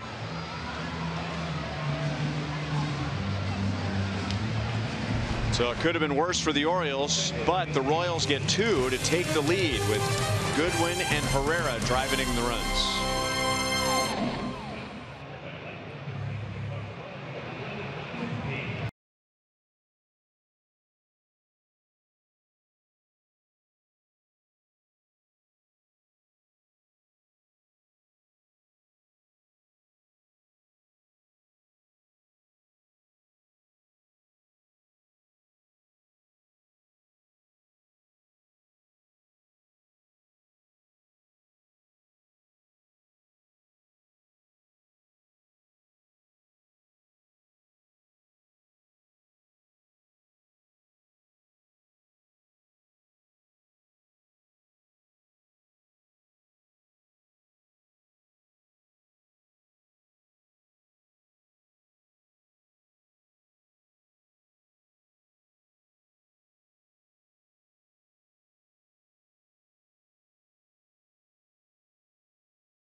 Scored first.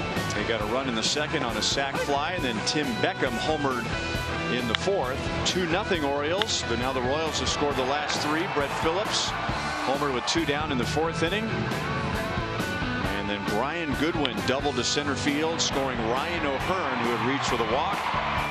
And then Rosell Herrera got Goodwin to the plate. And for the first time tonight, Heath Philmeyer pitches with the lead.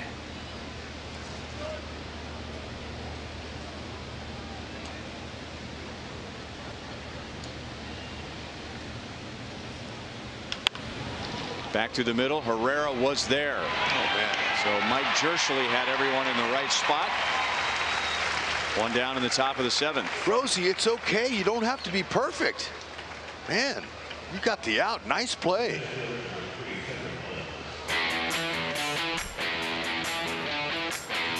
Heath Philmeyer has gone 6 1/3 innings in our Pizza Ranch for the win pitching line. He's given him 9 hits. With just 2 runs, he has struck out 5. The Orioles left 6 on base in their first 6 innings. Absolutely love the way Philmeyer has attacked the zone. Look at him staying on the corners. He's rarely given up anything in the middle. And, you know, he's hitting his spots. Again, great composure. From Keller to Junis, Philmeyer, these guys all have real nice mound presence.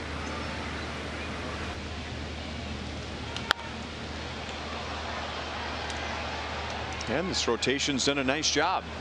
They've done over the past 10 games. That's right. And into tonight. Excellent job. Joel and Monty were covering that in the pregame live show and talking about how they've been competing, passing the competitive baton from one to the other, from one start to the next. And it's going to be passed right on now tomorrow to Jorge Lopez. And Lopez has a chance to do something tomorrow. And believe me, he's had a few outings that haven't been very consistent. He'll be looking to step up.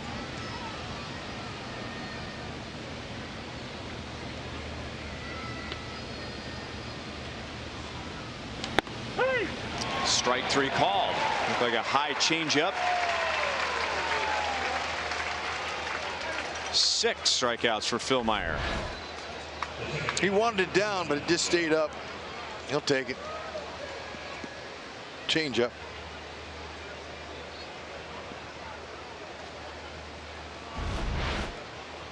But, you know, Cedric Mullins did the right thing. Didn't say a word. He's a young player. Just walked straight off, shook his head. That's the best thing to do.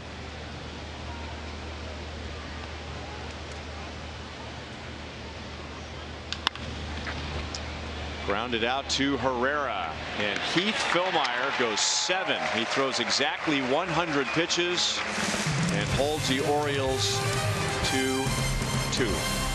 Nice job.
That is David Hess, and that is Jorge Lopez, and that's our pitching matchup for tomorrow at 1:15. It's a family fun day Sunday, so we hope to see you here in person. If not, right here on Fox Sports Kansas City with coverage beginning at 12:30. What will the Royals be going for tomorrow? A sweep or a split? 3-2 Royals, bottom of the 7th inning.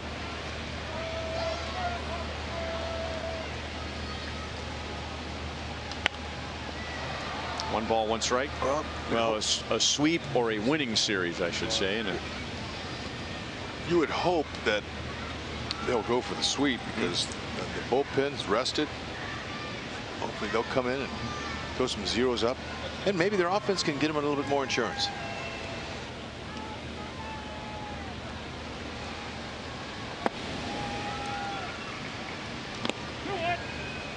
playing their best baseball of the season. No question about it. Jason Hamill, a one-time Oriole. Looks like he's getting ready for the 8th inning, and he'll get the 3, 4, 5 hitters. 3 balls, 1 strike on Alex Gordon.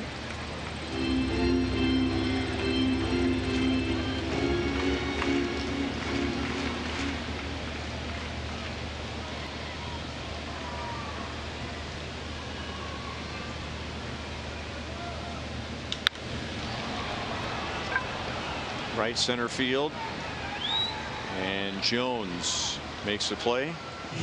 You're talking about what a classy player Adam Jones is, and he has moved over to right field to make room for Cedric Mullins. Mullins was a player that Jones mentored in spring training. They put their lockers together, and when Mullins made his big league debut in early August, it was a tradition for the Orioles for Adam Jones to be the first guy out of the dugout to take the field for a home game. Okay. And in his first game in right field, he told young Cedric Mullins, hey, you're the center fielder now. You go out first. We follow you onto the field. Wow. And as you mentioned last night, Mullins became the first Oriole in history to have 3 hits in his debut, and I'm sure it meant a lot to him that his mentor symbolically handed him the torch. Oh man, that's a huge step for Jones to be able to do that in class act. He's had a 12-year run. It's been a good one too. Now he's not finished. He'll probably play somewhere else. But the thing that impresses me most really about a guy who's been in the game a long time is what do you do off the field? He's been very much involved in reviving baseball in the inner cities program there in Baltimore. He's worked with the youth, has a lot of youth clinics, and has had a big part in the Boys and Girls Clubs over the years. He stays active. 3-time recipient of a Heart and Hustle Award. He was nominated 3 times for the Roberto Clemente Award. Those are things that last forever. Needs to be commended. Oh, that ball is drilled to left field and right at Andreoli, and so Dozier hits it hard again. 2 down. Create moments you'll remember forever with the Royals Memories program. Download the MLB Ballpark app now and choose from unique experiences that give you access to the field. Watch batting practice next to the pros, deliver the game ball to the mound, or take in a fireworks show from the outfield grass. See full list of experiences on the Ballpark app on your mobile device.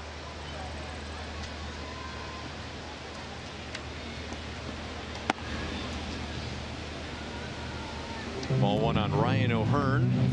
He got the 2-run rally started in the 6th inning with a leadoff walk against Dylan Bundy. He scored the tying run, and then the Royals eventually took the lead when Herrera drove in Brian Goodwin.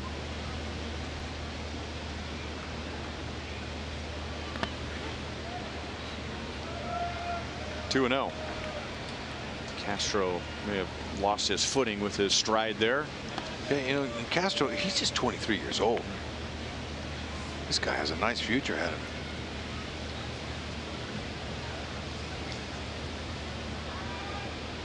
First got to the big leagues with the Blue Jays as a 20-year-old.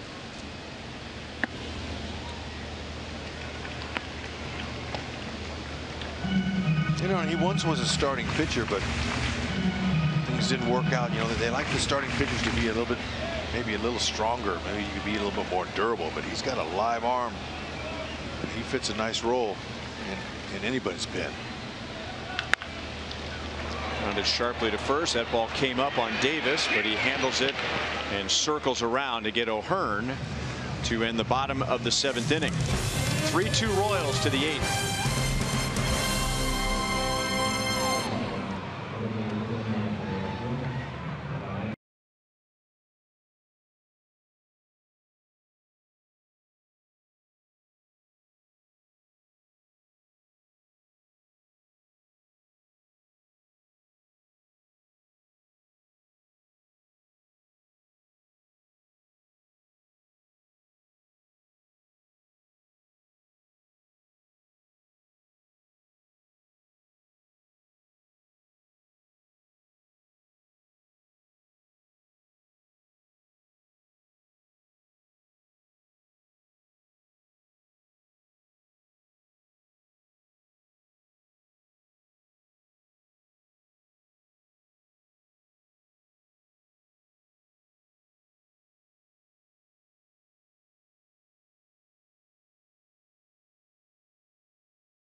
Goldberg, Royals Hall of Famer Jeff Montgomery. Again, where do you want to go on the postgame? Yeah, another home run from a youngster. We're seeing another nice outing from a rotation. Heath Philmeyer is the guy tonight. All right, Monty will have the analysis. Plus, we'll hear from Ned Yost and get you ready for tomorrow. I saw Jorge Lopez. I said, you going tomorrow? And he said, yes, sir. Sunday fun day, guys. So he knows. Believe it. Jason Hamill is a Chevy call to the bullpen, and he'll get Mancini, Jones, and Davis. All right, work that pin to win for Philmeyer. 4 pitches, fastball, curveball, slider, changeup, and stay down in that zone, use the defense, but he is a fly ball pitcher. So have him hit it towards center, deepest part of the diamond. Good start. Got Mancini to chase a slider.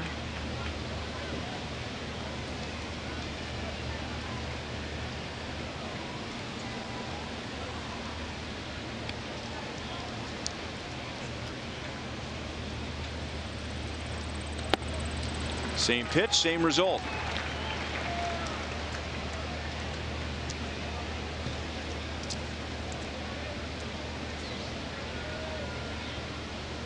Jason Hamill spent 2 seasons with the Orioles, 2012 and 2013.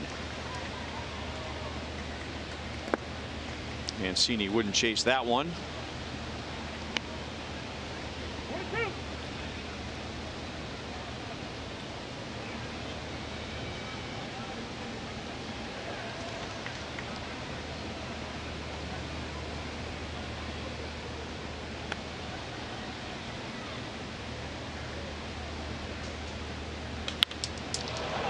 Deep to left field, and the Orioles tie it on a 1-2 pitch.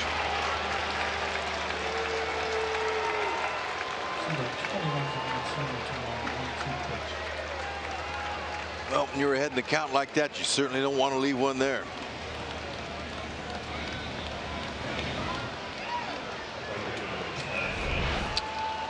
And he went right back to the well. And that was dead center. 85 slider, and Mancini, he said, you know, I missed the first 2, but I ain't missing that one. Tie game. That one caught more of the plate than the first 2 in the at bat.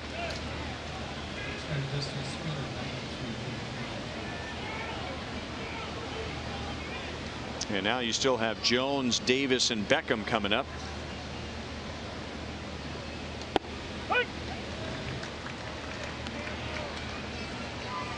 Adam Jones has an infield single. He is 1 for 3. See that handful of seeds he just threw in his mouth?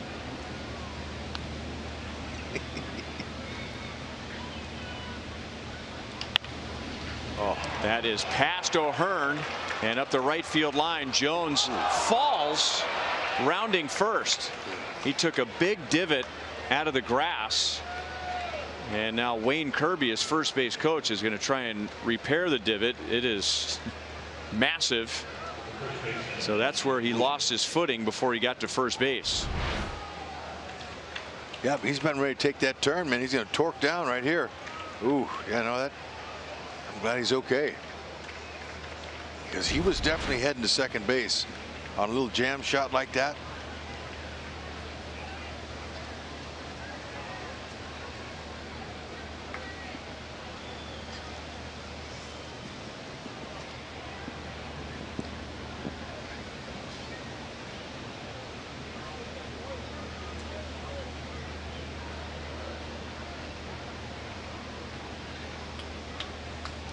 Wayne Kirby talking with first base umpire Vic Carapazza. I think they decided that this might need a little more work, as in, remember, the grounds crew coming out.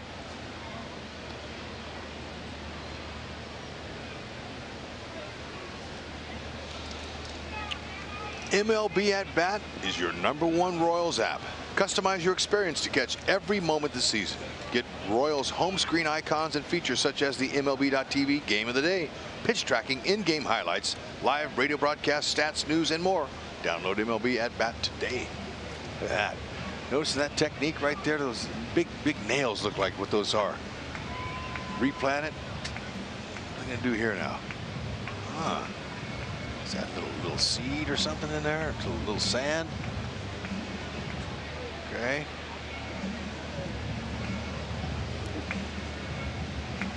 I think it's Himalayan sea salt. It looked kind of grainy. Good call. Trevor Vance goes to, you know, big measures.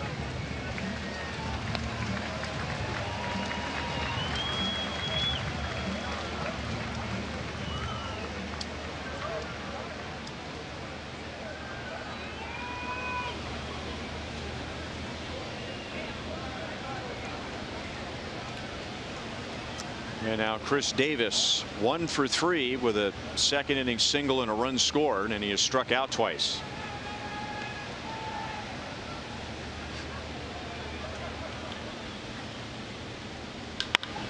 That's belted to right field, but right at Phillips.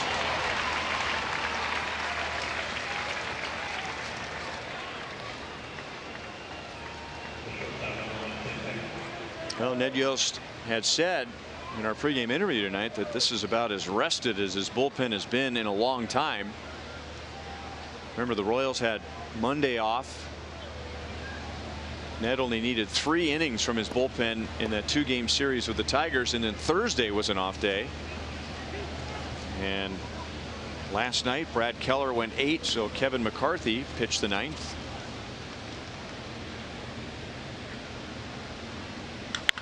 And now Beckham gets on top of one and drives it up the left field line. That's a fair ball, and off the fence and bouncing away from Merrifield. And here comes Jones scoring from first, and the Orioles have 2 in the 8th inning.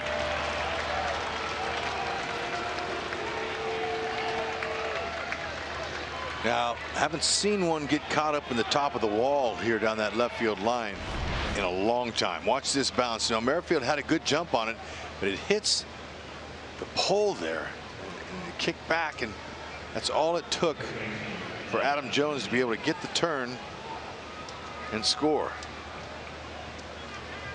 Too bad the fan didn't touch it. Would have had to go. He would have went back to third base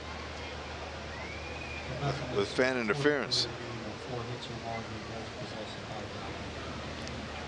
Nope, it happens so often. A slumping hitter gets a hit, all the tension is released, and all of a sudden a slumping hitter becomes a hot hitter. And Tim Beckham, coming into tonight, had been 9 for 64, and tonight he is 4 for 4, and he's driven in 2 of the Orioles' 4 runs. 1 ball, 1 strike on Nunez.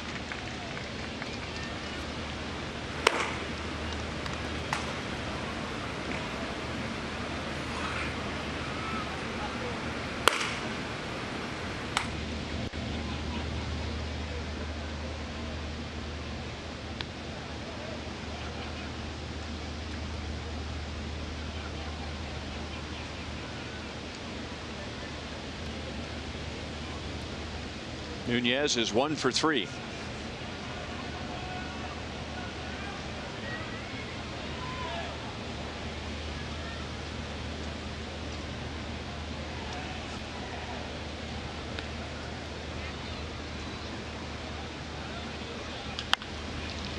Might have a play at third. Now Mondesi will take the more sure out, I guess. That wasn't really a routine play, but he thought about going to third, but Beckham got a good break, and he gets to third base with 2 down. Yeah, had he did that little toss over there to Dozier, and it was a high toss and he didn't get it out, that would have hurt. So take the out. Now he probably could have made that if that was do or die and got him there, but there's no guarantee on the run like that if you can throw it like a dart and hit your spot, even though I believe he could have made that. Still, take the easy out, just like you said. Maybe with nobody out there you take more of a risk, but now you have a runner at third with 2 down. Right. Take the out.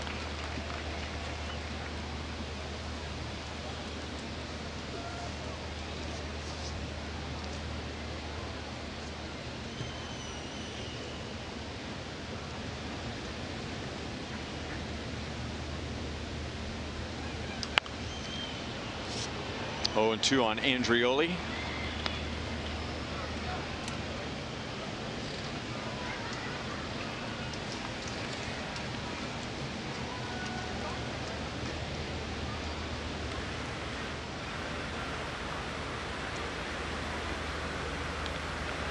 Left-hander Paul Fry will get the bottom of the 8th inning.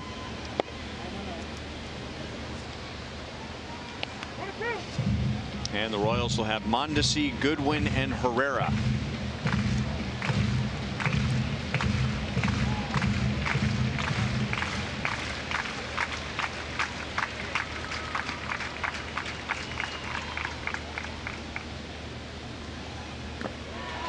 Struck him out on a slider in the dirt. The Orioles get 2 on a home run by Mancini and an RBI double by Tim Beckham, who has a 4-hit game.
They're down 4-3.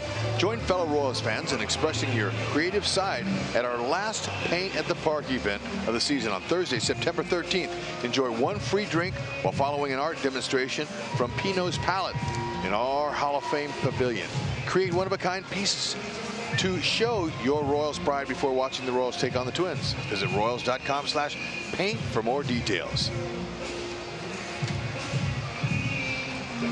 Now the Orioles have had their share of bullpen problems, and so they bring on young lefty Paul Fry, who's done a nice job in 24 games. His ERA is under 3. He has struck out about 1 per inning and given up just 1 home run. And he'll get Mondesi, then left-hand hitting Goodwin, and then another switch hitter in Herrera. Slider is outside to Mondesi. He is 0 for 3. Low to mid-90s fastball, slider change.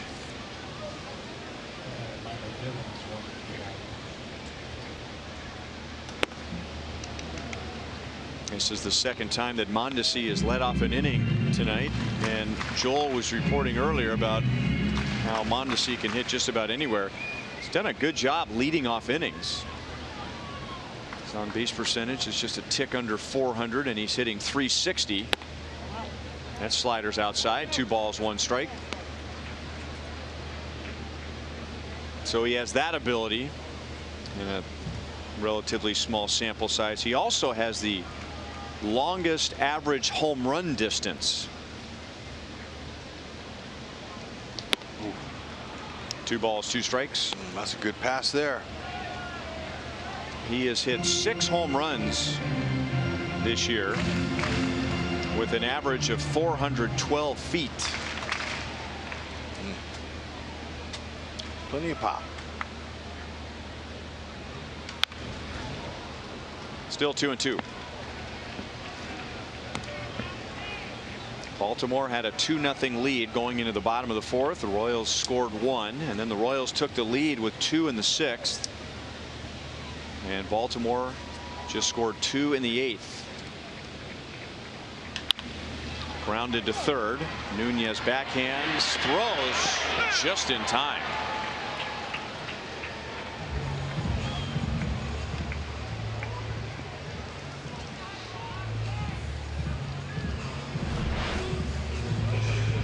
Look at him hustle down that line. Gotta love it. Keep it up. Pressure defenses. That reputation gets around the league. That ball gets to the defender on a slow 2-3 hopper. He panics, throws the ball away. Royals rally. See it coming.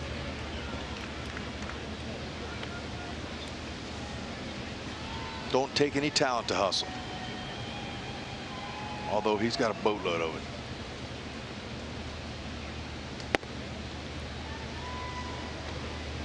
Brian Goodwin has 2 hits tonight, including a game-tying double in the 6th inning, and then he scored the go-ahead run on Herrera's base hit.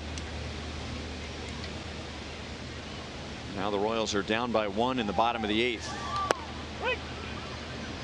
1 ball, 1 strike.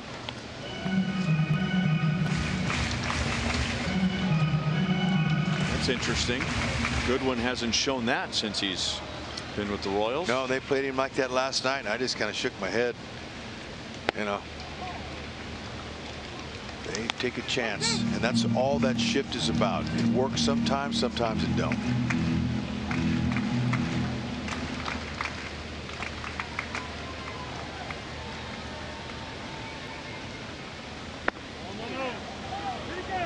No swing. So says Ben May down at third base. 2-2 with Herrera on deck.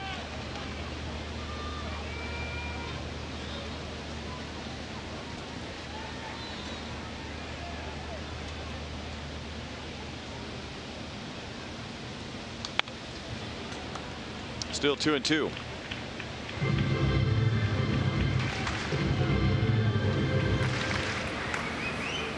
Jake Newberry on the left, Willie Peralta on the right. Depending on what the Royals do in this inning.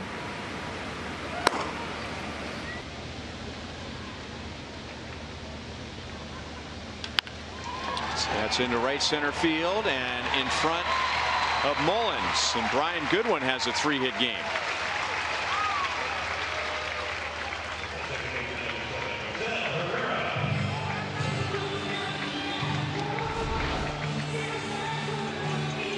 Breaking ball. It stayed up, and it started way in back of him. And when a left-handed hitter sees a pitch from a lefty like that, a breaking ball, that's a good pitch to hit usually when it starts at you. So he stayed with it like that. Kept his shoulder in and just dropped it out there for a knock.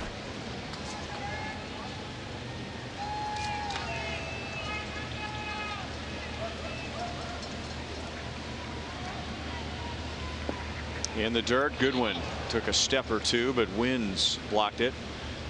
All right. Remember what we said about Tim Beckham. A hitter in a deep slump gets a hit and suddenly becomes a dangerous hitter.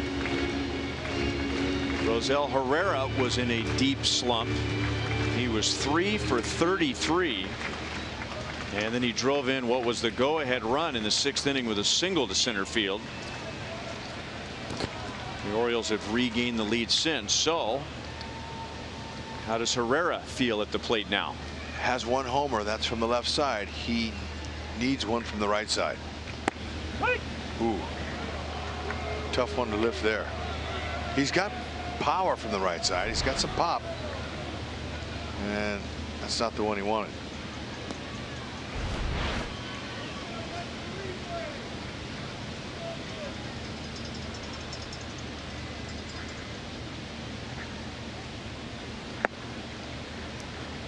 Laid off a slider, 2-1.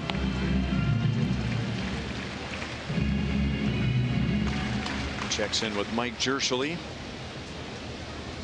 So you have good bat control at the plate. You have good speed at first base, and there's a big hole on the right side. Come in. Turn on him.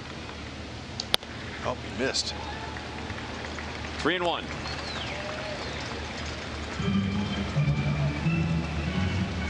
Another left-hand batter, Brett Phillips, is on deck.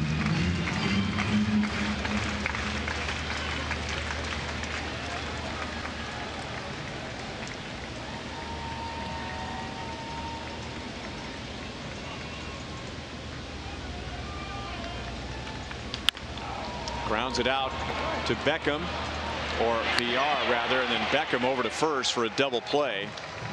And Paul Fry continues to pitch well out of the Orioles bullpen. He faces only 3 in the bottom of the 8th.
Score.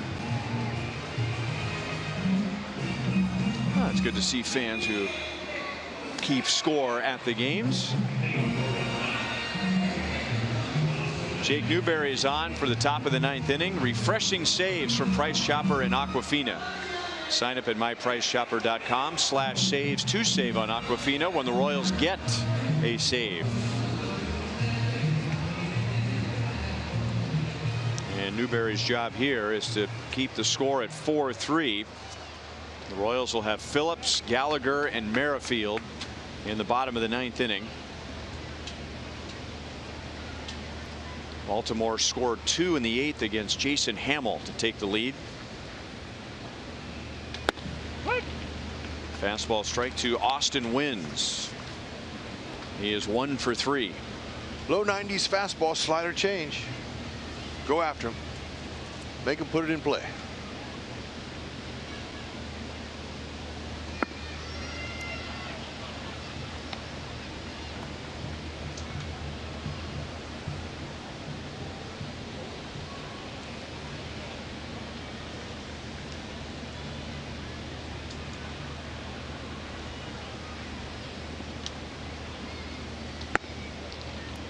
Two balls, 1 strike.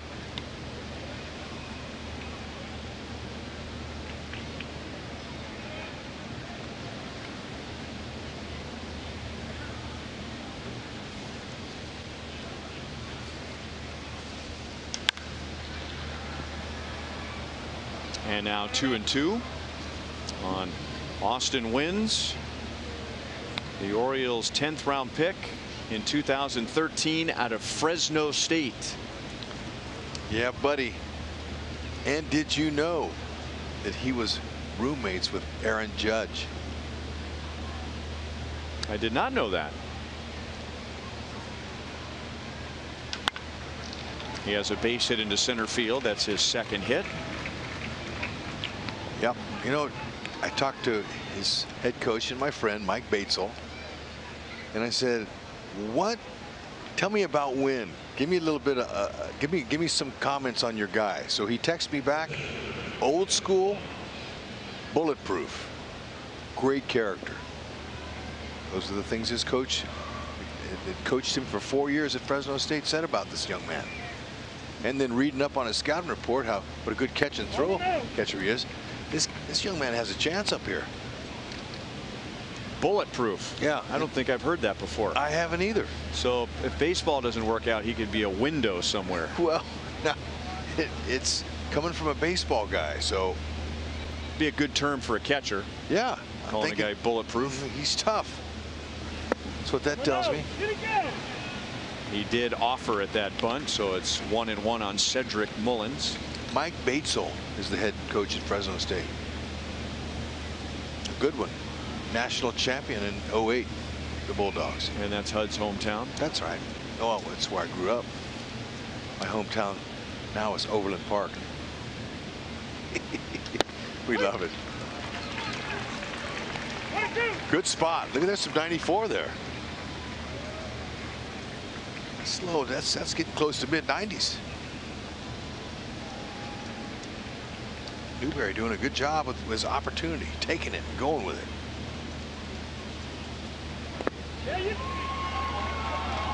No swing that time. 2 balls, 2 strikes.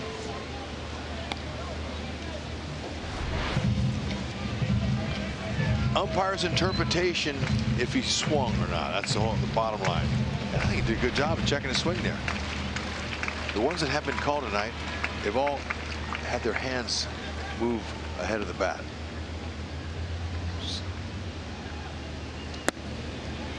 And that was close. 3-2.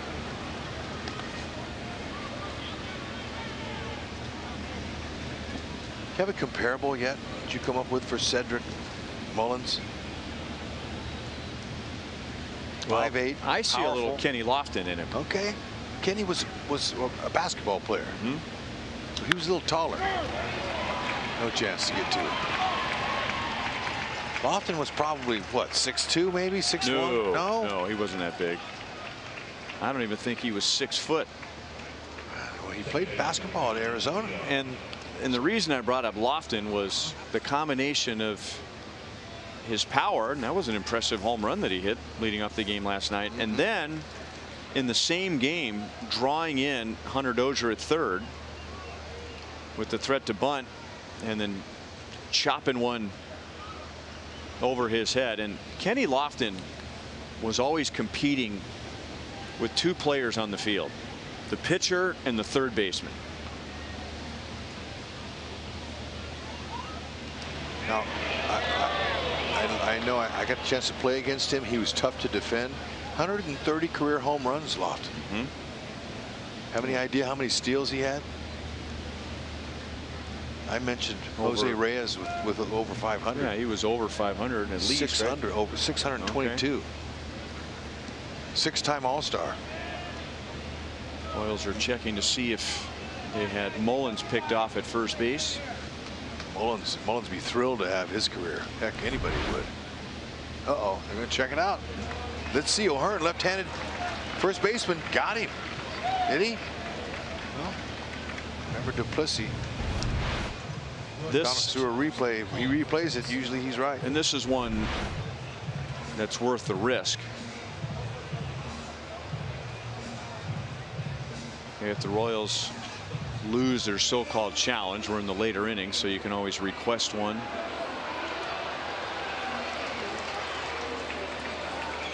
Two things to get a good pickoff there. It's nice to have a left-handed first baseman, and you throw the ball right there just like that, and it's an easy pass for O'Hearn. So Newberry put that ball right where he wanted it. Boy, that's close. Looked like to me he got him in the hip, but with this angle here, we can't tell if his finger's on the base. However, as we've brought up before, in New York, and he's out. That's a great call by Bill Duplessis. I was just going to say, in New York, they can put 2 pictures side by side and sync them up perfectly with the time. So one picture may show you one thing and the other one tells you the rest of the story. So that's the second overturned call for Bill Duplessis tonight.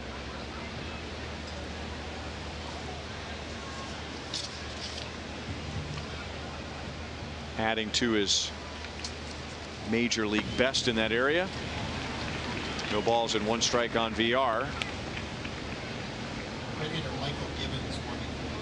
27 overturned calls for the Royals on replay this year.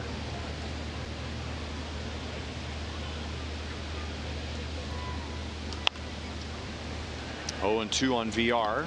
He is 1 for 4 with a stolen base.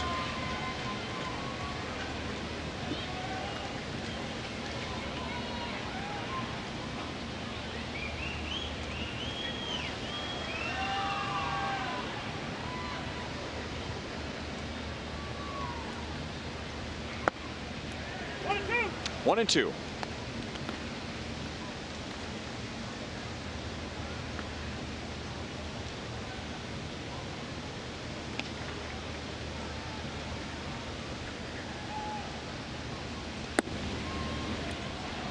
Two balls, two strikes.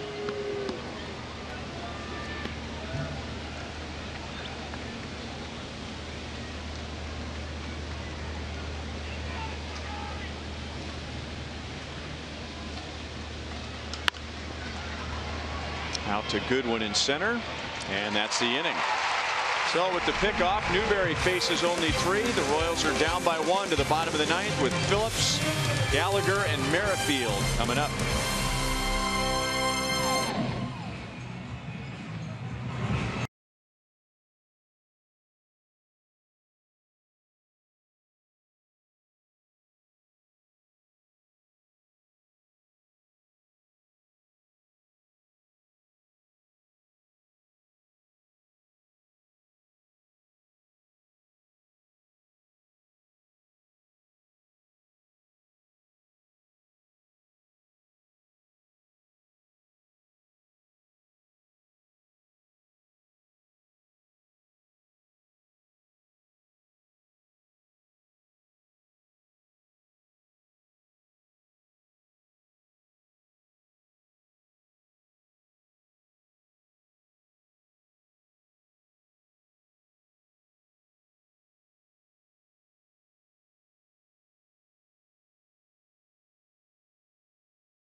Royals baseball on Fox Sports Kansas City is brought to you by Steel Outdoor Power Equipment.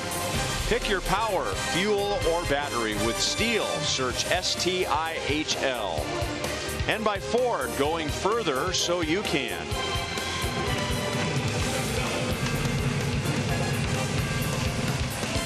Flying right into downtown KC. Oh, those windows sparkling at night. That's right. Fresno doesn't have buildings like that. Michael Givens goes for his 6th save. He is 0-6, but still striking out more than 1 an inning. 69 strikeouts, 62 innings. I can't think of many games where the Royals have rallied against him. He's a handful.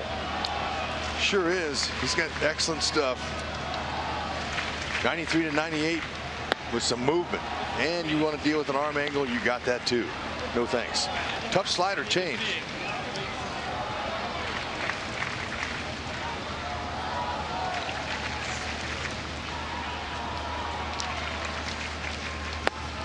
And it's 3-0 on Phillips. There's a Los Reales rally cap in the Crown Club. That the guy's thinking. Put it together.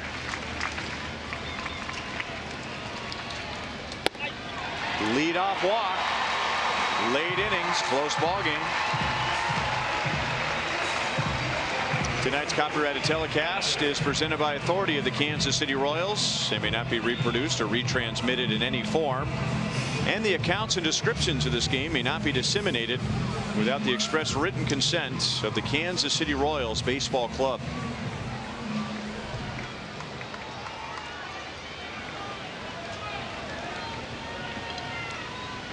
And now Cam Gallagher. who is already shortening the bunt. Bunting.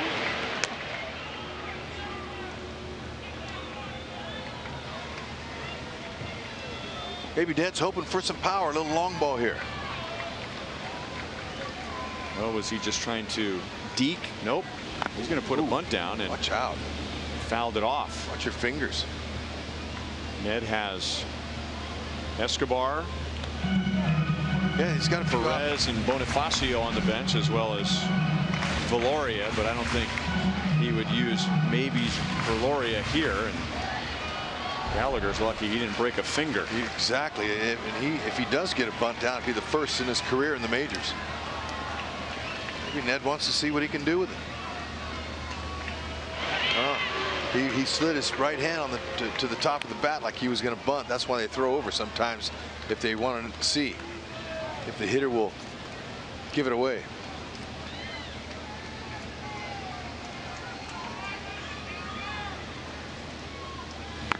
Bunting, and he got it down. They thought about second base. So Phillips moves up on the sacrifice. It's all right. Look, at home you want to play for the tie, go ahead. Play extra innings. But this is a nice job. Look at Gallagher on one knee. Okay, he wants to get that ball down. I like that. He's saying, you know what? I need a sacrifice bunt in my career. And there it is, first one. And Phillips, for that matter, is too fast to get at second base. So now the Royals have a couple of shots to get Phillips home. There you go.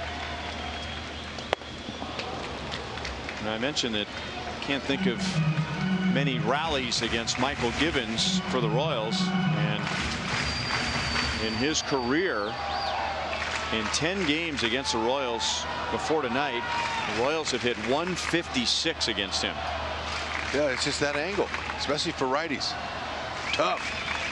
He bores that in on your hands.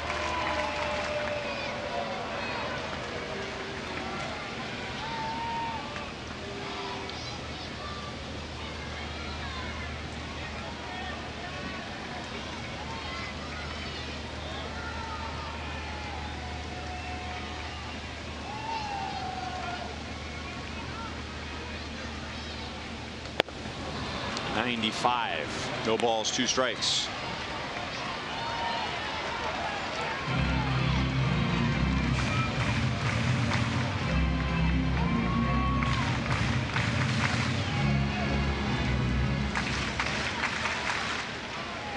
Alex Gordon waits on deck. It's a little easier angle for a left-hand batter against Gibbons.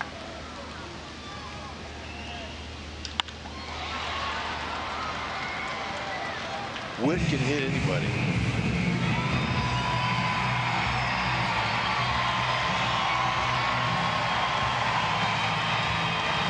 He's multi-hit Witt. One hit away from another multi-hit game.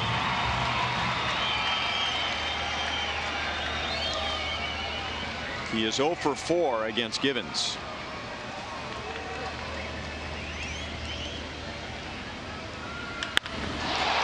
Left field, deep, and gone!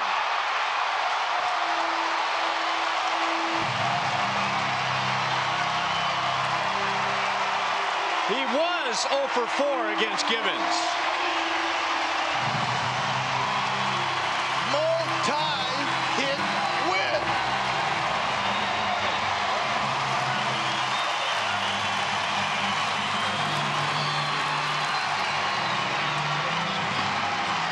Great time for your first walk-off home run. And a stunning loss for the Orioles and for Gibbons. He was asking for a new baseball from the home plate umpire. He didn't realize the game was over. I saw that. Whoa, man. He turned on that. On an 0-2 pitch. Yeah, it's because Witt swung through the first 2 fastballs that Gibbons threw him. And he goes, I can get him. Gibbons thought he could blow another one by him. Witt barreled him. Beautiful swing. How about it? Royals continue their power. 11th on the season and 50th RBI. 49th and 50th for Witt. Look at Brett Phillips. Yeah. Touch third base. There's some energy there. Wow. That makes the Royals 6-1 on the With homestand. the walk-off, how are the emotions right now? Yeah, that was pretty cool. That was pretty cool. Pretty cool. That was amazing. Thank you, Brett. I'll ask you about your emotions right now. That's just an impressive win right there, and a great job at the end by Witt. You know, credit to Phil Meyer early on, gave us a good chance to win, and string together and able to put it together. I'm just super excited. Sorry. If you don't know this about Brett Phillips yet, it does not take much to get him excited, but when you're involved in a walk-off, even more so. Witt, how often, I know you had a big moment in the College World Series, but how often have you had one of those? No, that was my first one. That was my first ever walk-off homer, so that was cool. All right, last question for both of you. Witt, I'll end with you. This team has something special going right now. And again, you fall down and you come back. How do you explain it? We got some guys ready to prove that we can be winners at this level, and it's showing. We're playing well right now, and we're getting some confidence, and I think we're going to have a strong September and hope to carry that into next year. All right, Witt, we'll let you go do some radio. Congratulations, Brett.